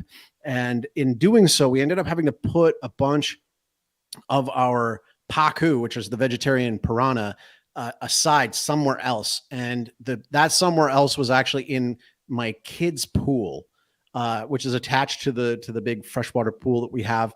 And so we had to bottle it off and put them in there. And then we also had to put in the baby tilapia in there with them so that they could be somewhere cool while we were doing the cleaning of the other tank in the one spot. So, it took a little while. It took a few days to get everything in order. We get everything out of there. But my worst fear happened, which was somehow some of those baby ones got into the big fish, into the big swimming pool. And just yesterday, my son was swimming with his goggles on. He's like, Dad, there's fish in the swimming pool. And I was like, that's not what I wanted to hear at all. But we ended up setting up another system. We bought a whole bunch of more fruit trees to add to our property. I don't know if I told you about this, Tab, but we picked up way more fruit trees. We got coffee plants. I got a raspberry bush. We got a plum tree. I bought star fruit and we got so much stuff. Star fruit, passion fruit, more mandarin trees. We got a pecan tree. We got macadamia nut tree. We got a whole bunch of these things, but they need to get watered. And so bringing the water in buckets from one area to the other area is it's not going to work. I mean, my wife's getting Michelle Obama arms now from all the bucket carrying that she's doing. But what we're going to do is we're actually going to set up a system where, you love this, where I just buy a bunch of pipe and then we just string it out to the place that we need it. And we figured hit a twofer. What we're doing is we're taking the water from the bottom of the fish tanks, which has got all that fish poop and nitrogen and stuff. And we're sending that to the trees. So we're got a whole line of trees, and then there's a whole bunch of jutting out of the pipe to water the trees with the fish water, and then we're putting in new water. So this is our system, is like you taking the old water out, using it for watering the trees, and then using the new water to fill it up, and it'll make it a lot clearer and a lot easier to get that tilapia out. So that is our fish news. What's that? Your tree. It also fertilizes your trees and plants. Yeah, I gotta pick the right things though. I think I might end up just sending it towards the like flower bushes and stuff, because you don't want to like over fertilize the different types of fruit trees, or it's gonna kind of rape your soil too much, and they're gonna get too big and draw everything out. But kind of like our giant zucchini, which you saw from before. Speaking of zucchini, my wife has taught, like, she's trying to find all different types of stuff, cool stuff to do with the zucchini.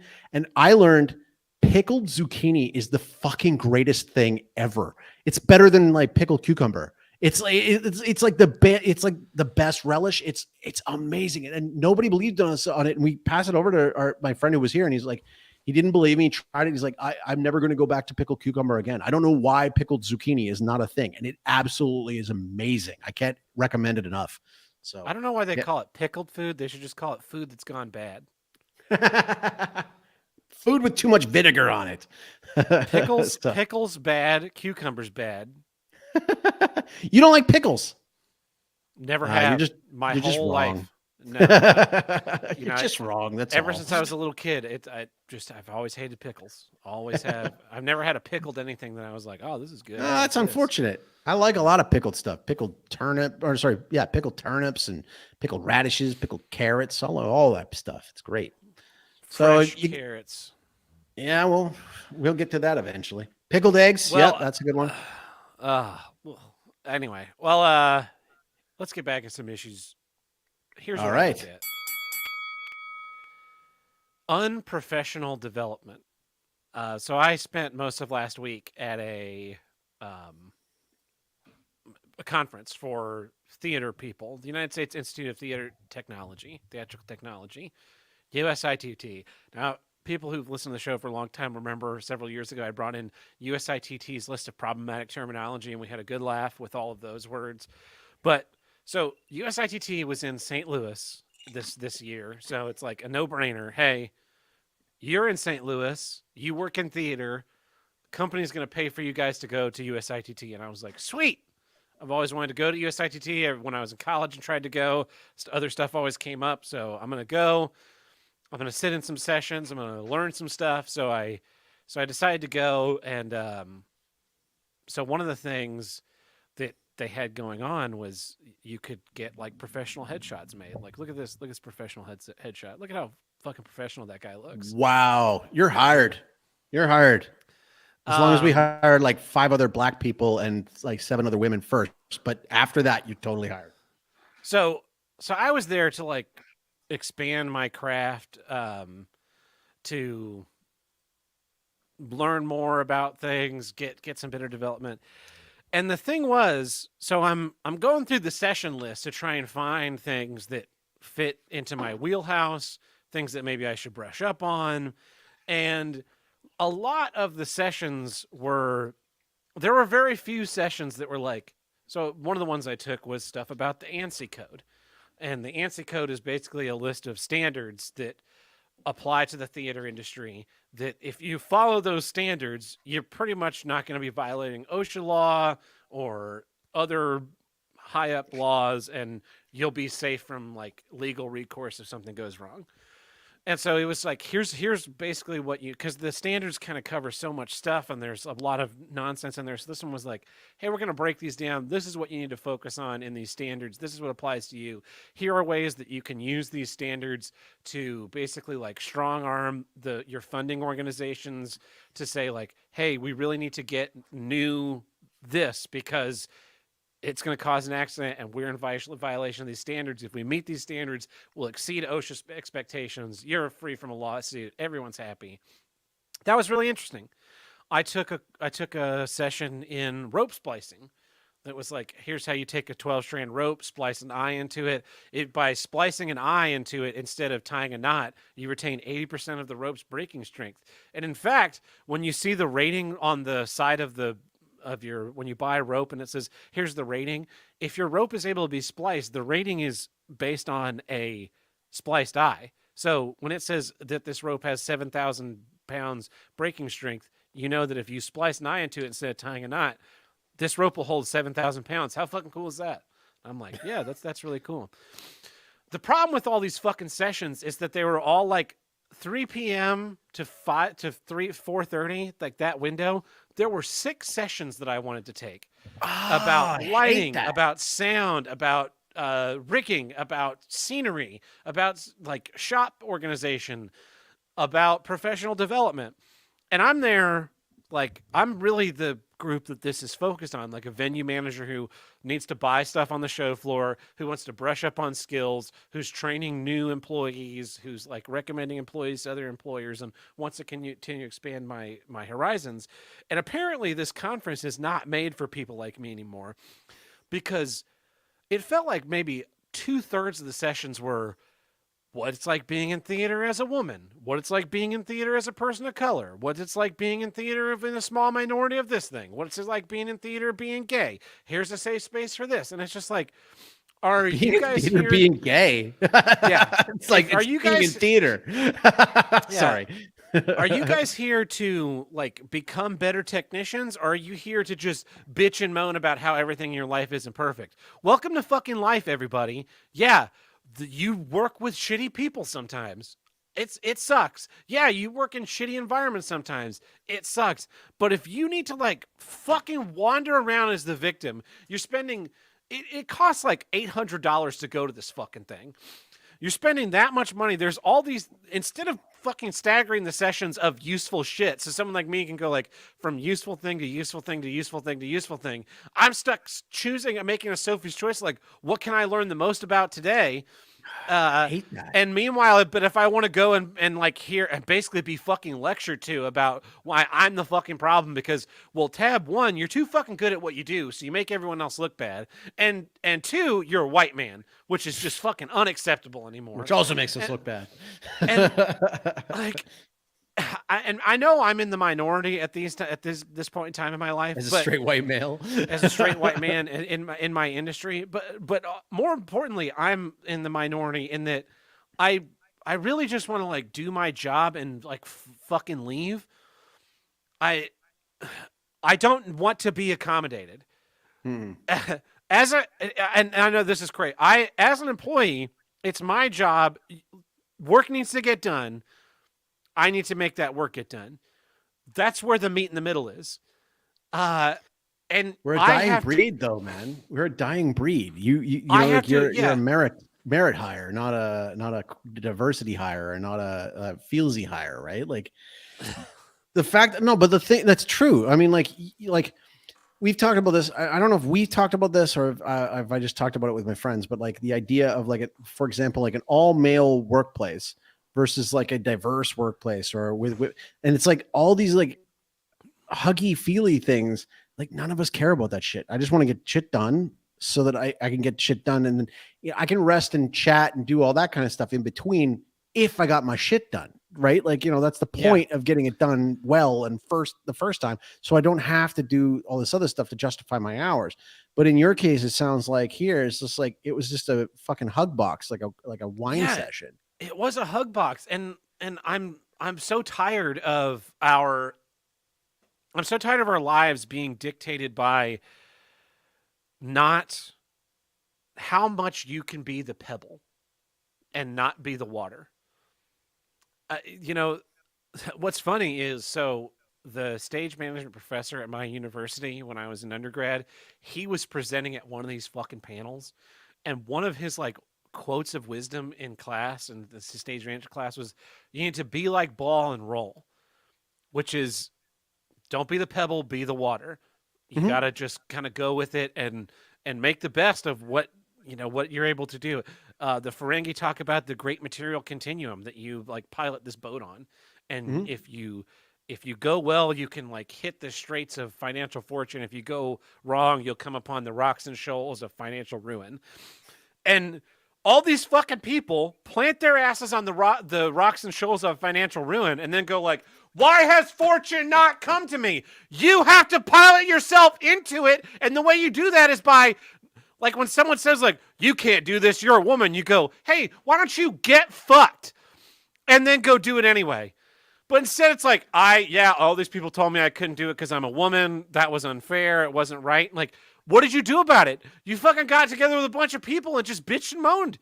Fucking go get some work done. And the double like, they're like, this is our all women like leadership team that runs this organization. Isn't that so great? And I'm like, would you be having the same conversation if they were all white men? I don't think so. But like, because they're all women, like, we should just be like, oh yeah, that's like, I'm so proud to be part of this organization. Like, it was just how many men clap for that though? Like all of them. Oh man, the fucking auditorium went crazy. And I was like, but are you doing a good job?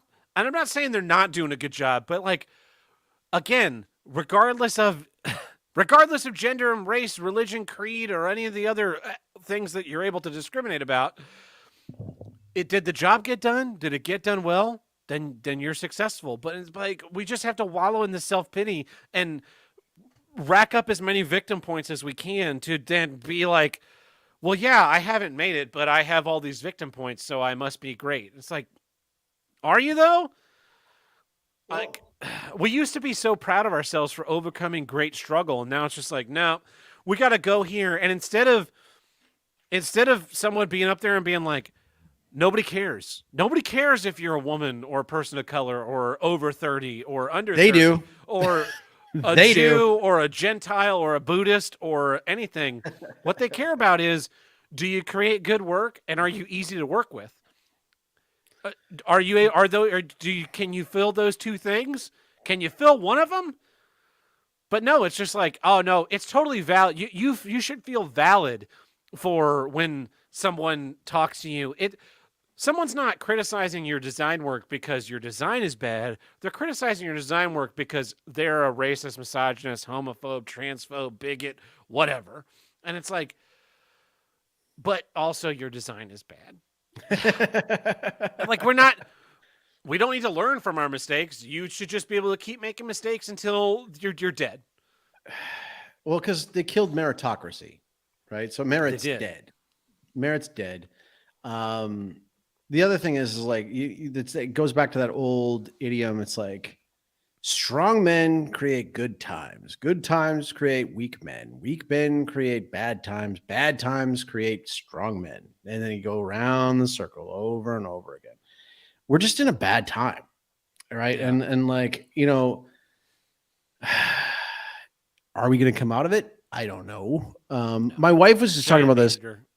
My wife's, I'm not going to say what profession. Well, maybe I've said it before, but like, I'm not going to really get into what my wife's profession is. But in her profession, it should have nothing to do with race. It should have nothing to do with gender, identity, fluidity, and all that kind of stuff. My wife was saying to me, because she still gets like from her, her college, her professional college of professionals, like the job postings. And she was saying like over like 60 to 70% of them all have pronouns in their postings, like the he, she stuff. She's like, I don't know when this came about. And it's like, this big thing in Canada is like, we're, like this acknowledgement of being on stolen native land, blah, blah, blah, blah. Yeah. Like that was the thing that happened. First session I went to, they like start talking. They're talking about theater, the fucking 2 T's, theatrical technology. And there were so few things about the technology. And then they're starting to talk about the technology. I'm very interested in like, oh yeah, by the way, here's this thing talking about how we're on native land. Like, oh, fuck off. In what previous generation did anyone apologize for the groups that they conquered? And like, do you think that under the rule of Charlemagne in Europe, they're like, by the way, we're standing on conquered land. We took over the lands of Alexander the Great, who took over the lands of, of King Tut, who took over the lands of. No, we fucking won. Fucking deal with it. You lost. You're a loser. We shouldn't fly the Confederate flags because I don't celebrate losers. But this we gotta fucking announce that we have we live on. But they're doing land, that, and we gotta admit that you're proud of being a communist who's fucking lost but they everything are that they've done. because they did fucking win. You have to say that. That's the thing. That's the problem. That's their flex. They did win. That's how they do it. Everything is a knee bend, right? Black Lives Matter. You got the hockey players. There was another hockey player that like sat out from wearing a pride flag in uniform during warm up. Dude, just from aesthetics alone, the logo that they had is a San Jose Sharks. James Reimer, the goalie, said it's like, no, I'm not going out. I'm not doing it. And of course, like it's San Jose. It's San Jose, California. Like it's basically San Francisco. They went fucking nuts over this. Like this is not the place to do that in, and they went nuts over it. But it's like going back to your thing too. It's like, man, I don't like because your topic of unprofessional development. The last time I went to a big conference, I've gone to a few. I mean, most of the conferences I would go to, I don't know now. They're probably woke now. But I used to go to PDAC, which is like a mining conference. And it was like, like when you go in there, you're just dealing with like a bunch of like nerdy geologists and like marketing guys. And then a bunch of Jews, walking around like, grilling them with all types of really tough questions on which ones they want to invest in. And then they were manly conferences. Like they didn't. But now, if you go to them now, it's all about ESG scores and like how much of our climate goals we're hitting for a fucking mining company. I've had to write about that for like gold companies. It's like, what does it have to do with anything? But like back in the day, because I used to write for my student newspaper in university. So I wrote for the Gateway, which is the University of Alberta's student newspaper. And it's like got a long legacy. There's been like prime ministers of Canada that have come through there. It's like big famous authors and like tons of different like famous people have like worked for it. And like my year alone, like all of the editing staff, like we all went on to be professional writers and did well for ourselves. Like it was a good year. But like we ended up going to the Canadian University Press conference, which is all the student university newspaper groups would go to this one conference. And that year it was in St. John's, Newfoundland. And I was the sports editor. So like, I mean, in order to do my job better, I wanted to go to sports editor things. Cause like sports editor things are a lot different than like entertainment writer things or news editor things. And so the problem was they only had 3 speakers for sports. And there was a major snowstorm in Edmonton when we were leaving, and we ended up missing our connection flight and had to stay the night in Toronto. And so in doing so, we lost the first day of the conference where 2 of my sports editor things were on that day. So I ended up missing 2 of the 3 things I wanted to go to. And so I only had 1 to go to. It was the lamest of the 3. And I remember afterwards, I was like looking at the things to choose from, like, well, what could be useful for me? And the problem was even then, because it's university, even then it was like, go listen to this guy who's a gay sex columnist and go to this thing and do it. It was like, I have no time for that. So I ended up just getting really drunk most of the time I was out there and like being hungover for most of the thing. I made it to like 2 or 3 talks, and I got a talking to afterwards about it. Like, we paid for you to go out here. I'm like, you made me miss the fucking flight. So like that's not my fucking fault. And actually the guy who was our business manager at the time ended up being the mayor of Edmonton later on, and ended up being one of the most woke mayors, like total commie sellouts of all time. But no, dude, I hate when you were bringing up it really brought back, because I went to the following year when it was in Edmonton. They hosted it, and I actually did one of the talks because I remember I was saying to them, like, you guys got to get better on this sports editor stuff. Like, you got to give them something to go to. So I did a talk. I pulled in 2 other sports editors that were, national writers to come to this conference. And then what did they fucking do? They literally put us all in the same fucking hour. Like I was like, I went through all this trouble to get these guys in, and they put us all in the same fucking hour. And like I had like maybe like 7 people in the room when I was giving my talk. I was like, I said to them, like, I don't even know why you're at my thing. You should be at Bruce's thing, or you should be at this other, like, there's no reason you should be in mine. Okay, we'll talk about my thing, but man, like, but like, it's amazing because like I feel like a lot of times with these kind of conferences and stuff, they're just fucking filling out check boxes and filling out like that's all they're doing. They're just filling their own little quotas. I think it's a paid vacation for the people. So for everybody. My university was there. They had a booth where you could go talk to them, which was weird because they don't have a master's program. So anyone who's in university who's going to this conference to like make professional connections to get an internship this summer or whatever, they're not talking to them. There are some high schoolers that go, but they'd be local to whatever area you're in. So St. Louis is pretty close to Oklahoma, but like next year it's in Seattle. I live in Seattle, Washington as a high schooler. I'm going to go to school in fucking Norman, Oklahoma. I don't think so. I'm going to go to the University of Washington or the University of Oregon or the University of It's Montana. for the people they sent. That's not for anybody to come. It's for the people they sent, right? And it's all for of them to have some time off. It's a reward. The 6 to 10 parties and the 4 p.m. happy hour that starts on the show floor. Yeah, it's the networking because they're going to get the jobs, right? That's what they're there for. They're getting the jobs. And then like they got sent because like somebody at the business department there chose them over other people who got to go. So there's going to be some selectiveness over that as well. And that's going to give an unfair advantage to those that would be involved. But yeah, so it's kind of funny because I was expecting when you brought this one up, I was expecting it to be a little bit like, I think Buck had an issue a little while ago when it was like those like meetings that like are kind of like meaningless meetings, like happy feely, like game type meetings and stuff like that. I thought it was going to be like that, like going around the room and telling everybody like, what's your favorite summer vacation that you went on or something like that. But that's so the other thing is, at the end of every session, they're like, be sure to fill out the session review form and then be also sure to mention because they send out a survey at post thing to be like, what did you think about this? And so I know what happened is 10 years ago, there were too many technical things where you had to go in and you had to like understand how a rigging system worked to be able to take the rigging system training. And now it made their brains hurt. Yeah. And so then it was like, well, we need to have like more diversity of voices. And then we don't. People went to this diversity of voices, like BIPOC coalition meeting. And we're like, this is great. I loved it so much. And it was like, well, we need to keep offering more of that and more of that and more of that and more of that and more of that.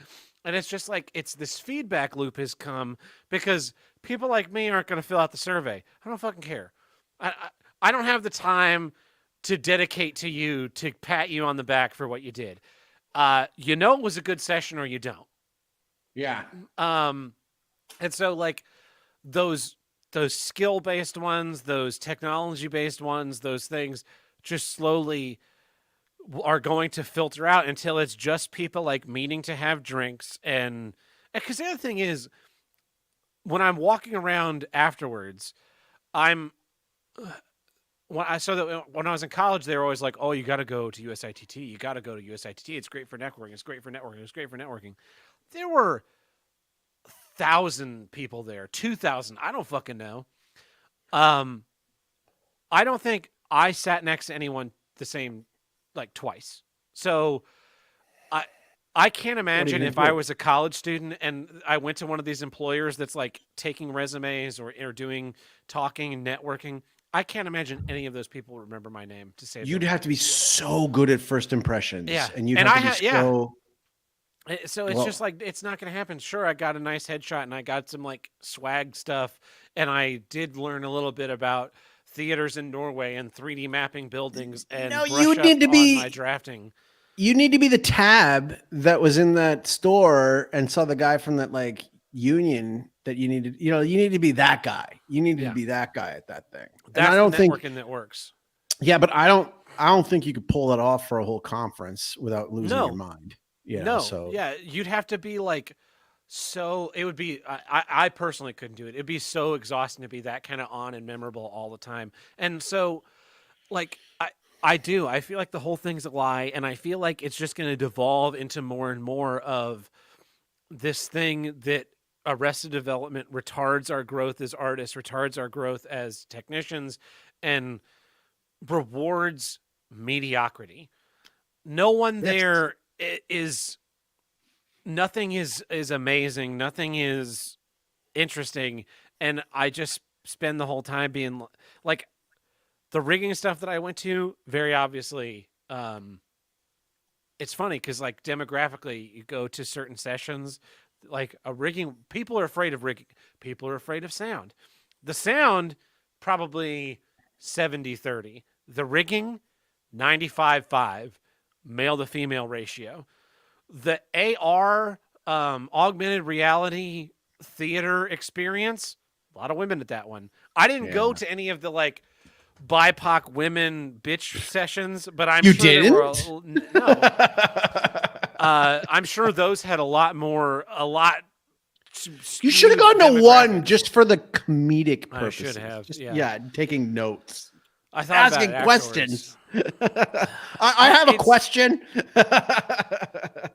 It's frustrating because I like this is everything has devolved in these kind of ways, and the feels before reels generation, like that is what this time is going to be known as in the future, is something along those lines. At the period of time in our collective history where we stopped rewarding people for doing well and started punishing them, and held up the most mediocre. And this will be the Dark Ages, brother. Like, I mean, they call the Middle Ages the Dark Ages. I call them the Middle Ages because they're fucking awesome. But like the Dark Ages, they're going to call this time period because this is the time where everybody lost their skills. Everything got ugly. No good art was made. Like nothing creative happened. Nothing Cal was Arts good. Yeah, they had a display booth where you could go interview with them. There were a shocking number of colleges that were like presenting to give out their stuff, and it's just like, I guess spend that budget somewhere. Some of them had MFA programs, and I was surprised to find out that some of them had MFA programs, and I was like, well, I could go get an MFA, and then I could become faculty in a school. But do I want to do that? Not really. I don't really want to teach. I don't really want to teach. That won't get you to Norway.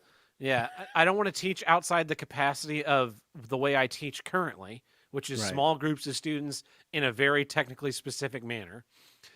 And I don't really want to be in faculty in a university where I have to deal with the politics of like department heads and all that kind of bullshit. Like, I just want to run my theater and be left alone. I'm not jealous of these people that get to present because they're so great. I'm not jealous of them because I don't think that I have any particular skill set that warrants being praised. I do think I'm very good at what I do. I'm really bad at communicating how I do it, but I do want to be able, presented with the opportunity to learn from people who are experts in their field. Like, I went to a panel on drafting standards in theater, and it was 2 men and 2 women. They were all white. And then there was like the panelist moderator who just didn't need to be there. He was a white guy too. Now the middle part of the panel was all about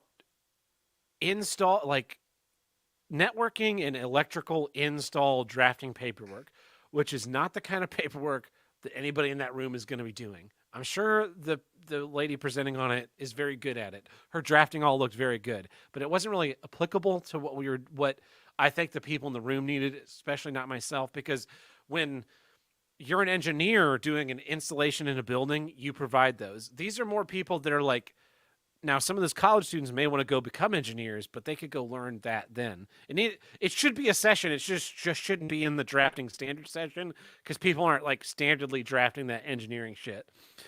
But in any case, like 2 men, 2 women, didn't really matter what their genders were. They all had great drafting plates. They talked about like line weights. They talked about like approaches to symbols and the template files and how to format things to be more clear and all those kinds of things. I'm like, this is raw information, and you guys are good at this.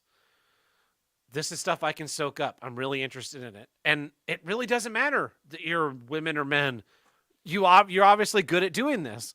And so, and then I go to the rigging ones, and it's like, hi, my name is John Wilkinson, and I run Wilkinson Rigging and more. And I am on the team that wrote these ANSI standards, and I'm going to present to you on how all these ANSI standards work. It's like, this is a guy and a ton of information.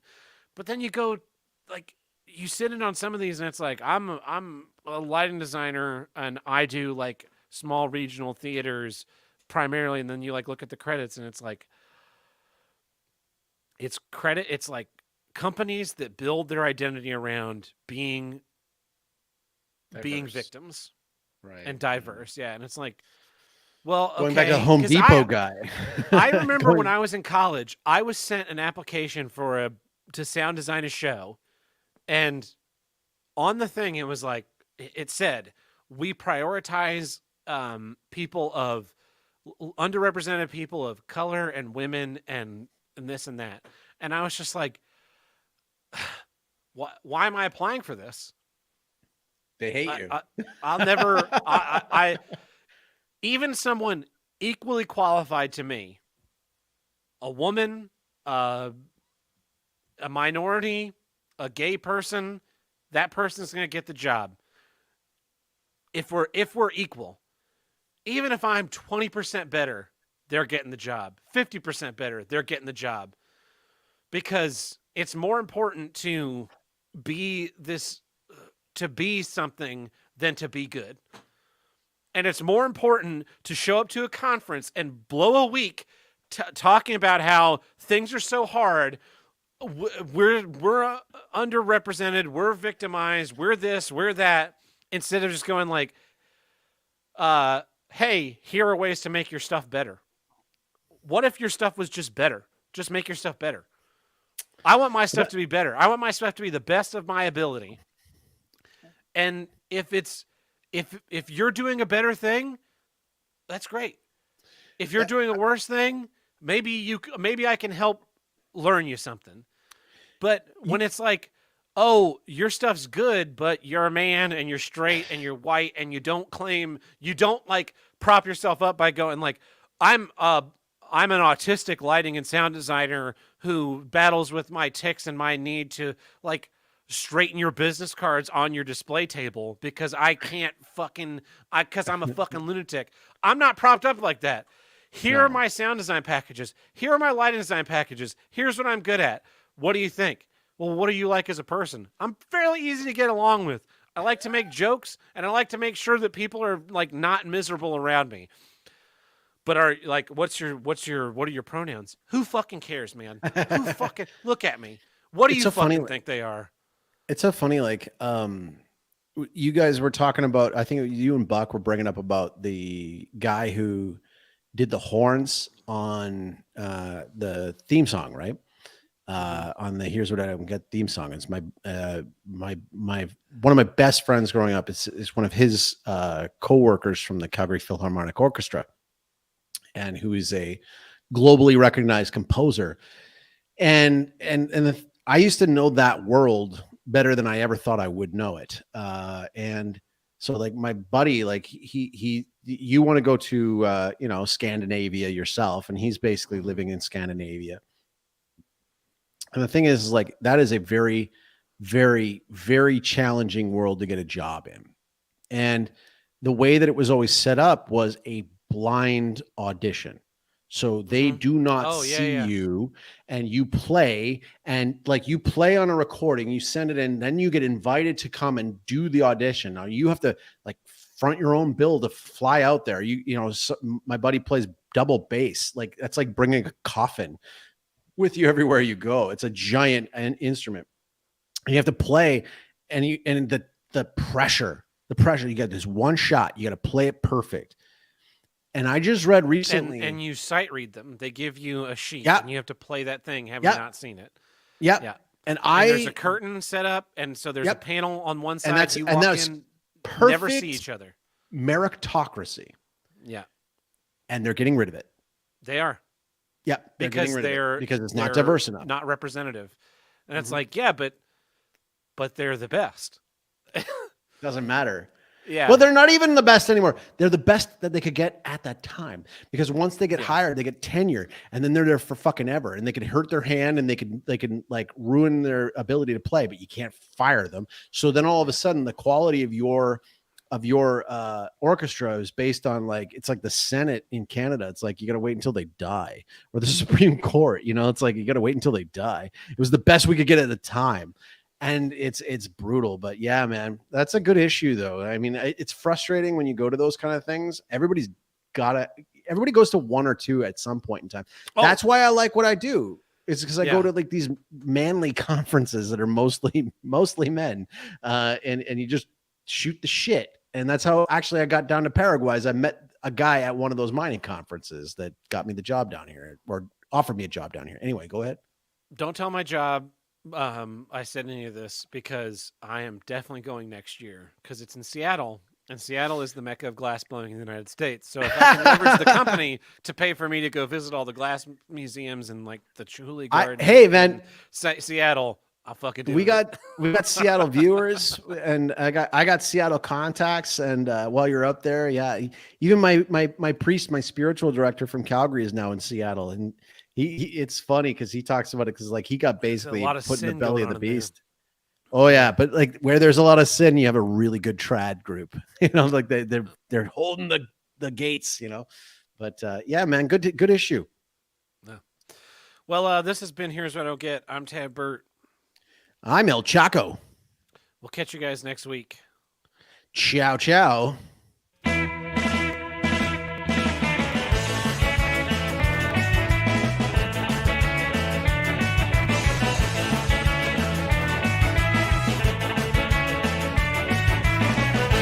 If you want to call into the Here's What I Don't Get hotline, call us at 704-750-9434 and tell us what you don't get. Or you can visit us in Discord under voicemail upload. Got a few voicemails here.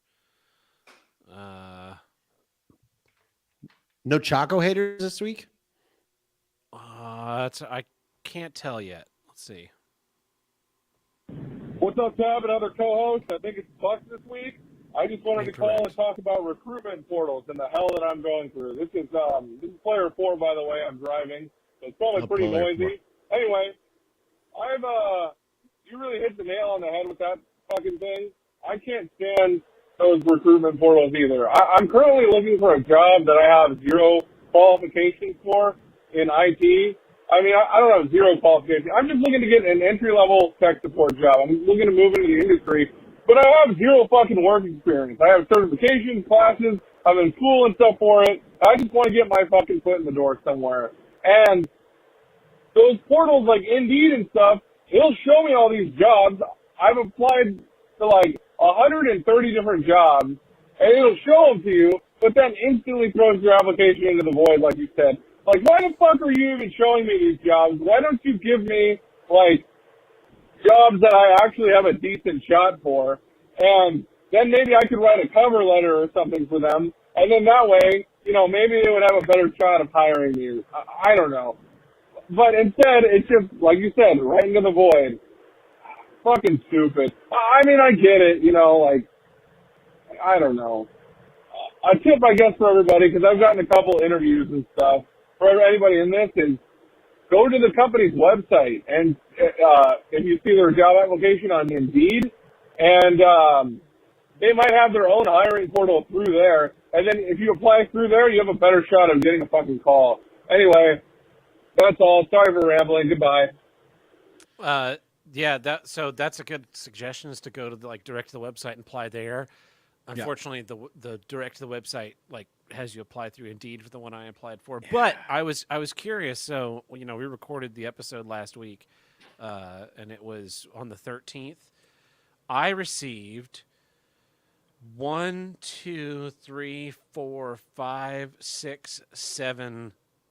emails from Indeed, and I finally unsubscribed and blocked, trashed all their shit.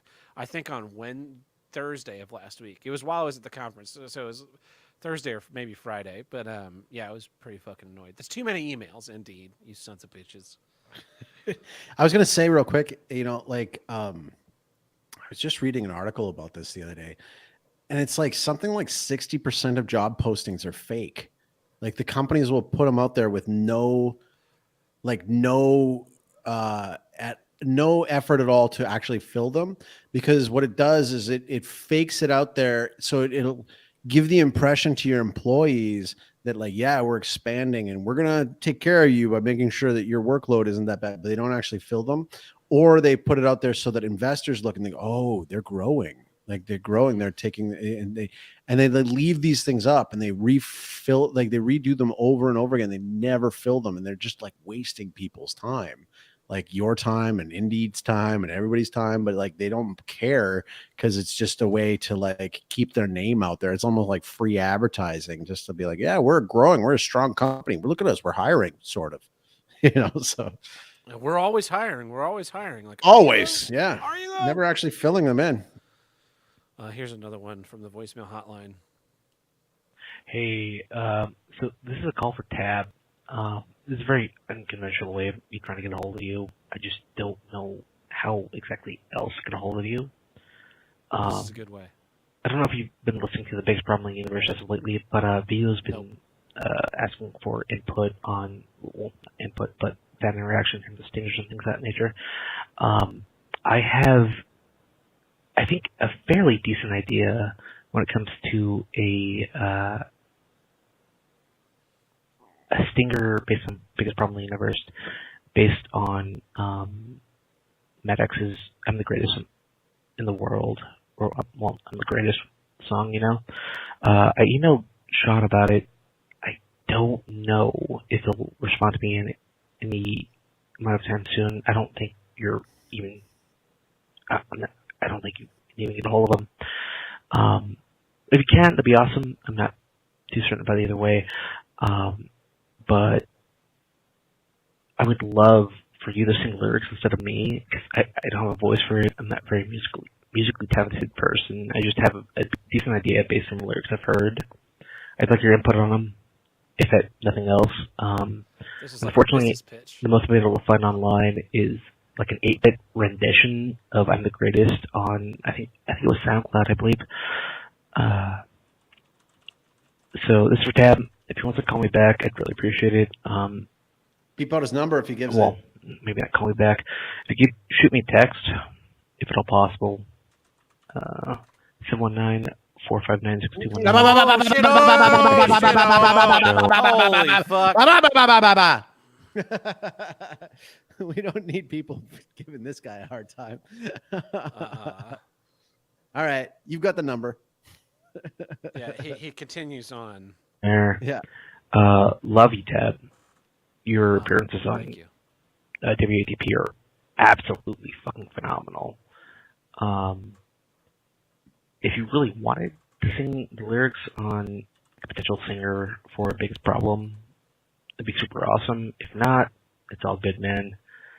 I'm really not that terribly worried about it. I think I might be able to source it out somewhere else. I think it'd be a cool idea. I just have like a good idea for the lyrics potentially, but that's all it is. My apologies. This is a long voicemail at this point anyway, but Tab, if you want to, get a hold of me, man. Don't call me back. Did he say don't call me back? So I have not listened to the new Biggest Problem in the Universe. People ask me that a lot. Doesn't it have like Destiny on it now or something like that? Like, no, it has worse. It has a big fat attention whore. Vito? Yeah. Yeah. I don't think you can replicate the like purity of the original run of Biggest Problem in the Universe, nor do I think you should. So I've just never, not really interested. Anyway, I got nothing on that one. Yeah, I might shoot him I got text nothing from the voice. Sure, good idea. Good idea. Where's the obligatory Andy weird voice? There's not one this week. Really? Thank you. Yeah. No readings of any manuals or other weird things. Hi guys, it's Player 4 again. I don't think I made my point very clear because, I don't know, it pissed me off because I'm dealing with this right now with the portals. I know I'm not qualified for these jobs and I don't deserve them, but why are they even showing me the job? That's my point. Anyway, I have a promising interview.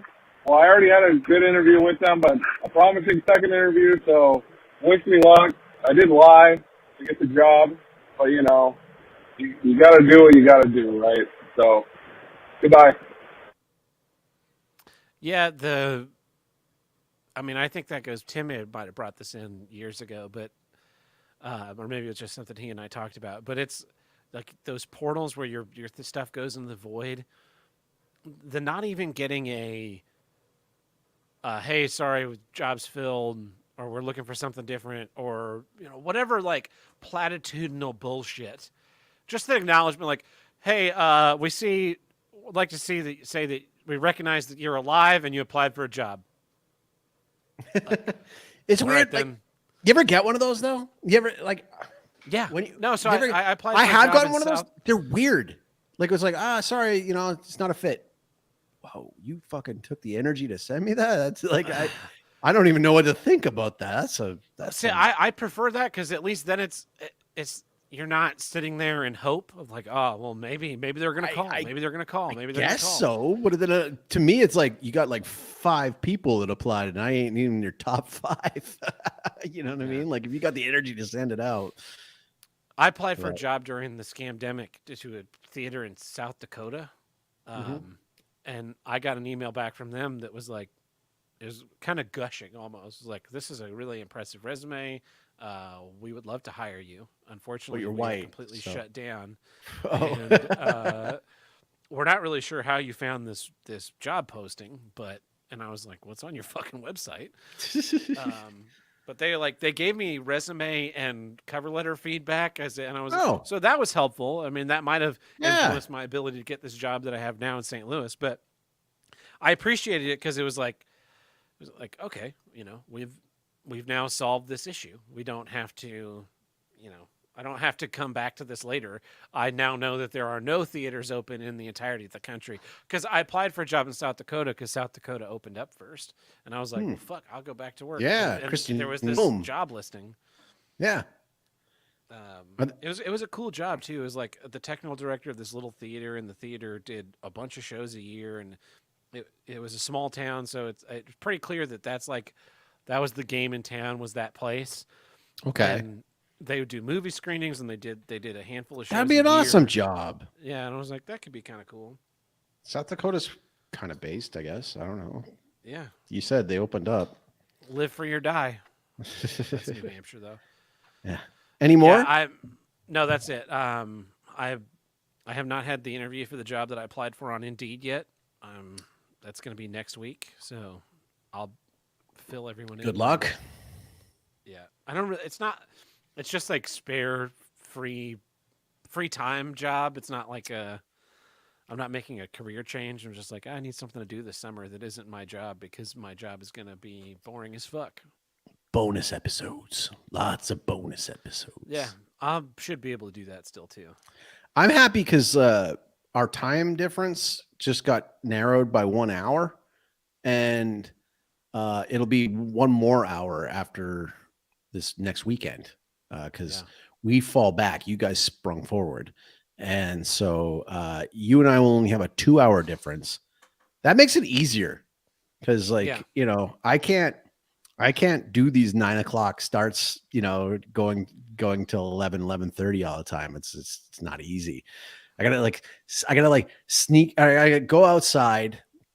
It's like super dark where I'm at. And then I gotta sneak in and try not to wake up my wife while I'm like, you know, stumbling about trying to like get changed out, you know, into my pajamas and, you know, all that kind of stuff like that.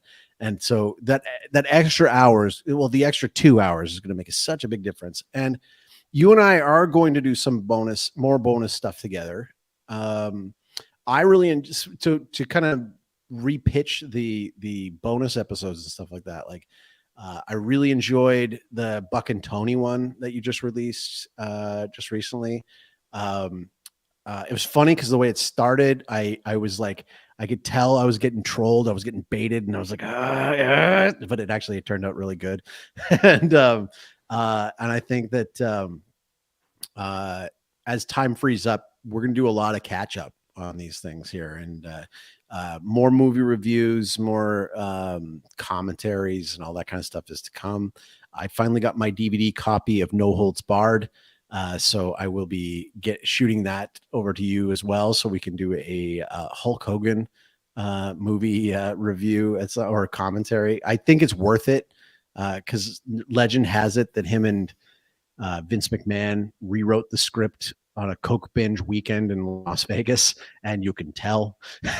And then they filmed it on another coke binge weekend. Pretty much, weekends, terrible movie. They filmed it in Atlanta. But yeah, man. Well, this has been a good one. Player 4 was right to guess that this is Buck's week. But wait. Oh, you got another one? I got one that just came in. It's from unknown. That might mean Andy. Here we go. This is breaking. These are breaking voicemails. I got karmic retribution for being thankful. You said it, and then so I don't know how long ago you said it, but this voicemail came in at 8:47. It's currently 8:49. Oh, I'm gonna get shit on. Here we go.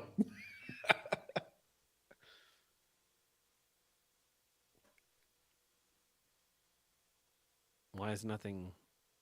In the edit, the dead air will be gone. I hit play. There, it shows a transcript. Okay. But there's no audio. Okay, let's try this again. Does it allow you to download an MP3 of it? It does, but that's a whole process. What does the transcript look like? Oh, I know what it is. Ha ha ha. This is really stupid. I signed the soundboard out of the StreamYard.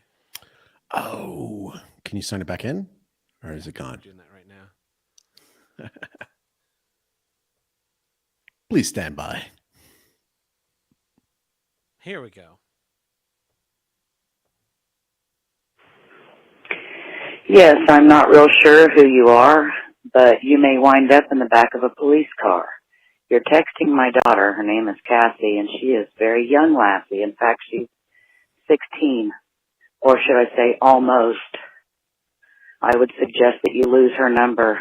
Thank you. Bye.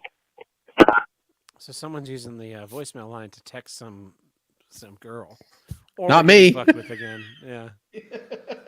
Or that person called the wrong number because they're an idiot. Yeah, probably. That was threatening, though. It was. Yeah. You know what I bet it was? It was somebody working at what's that insurance company? Oh, yeah. Oh man, it's probably that same lady. Yeah, calling Buck's thing. That wasn't nearly as exciting as I thought it was going to be. So darn That's it. the episode. Yeah. Catch you guys All next right. time. Thanks, guys. Cheers.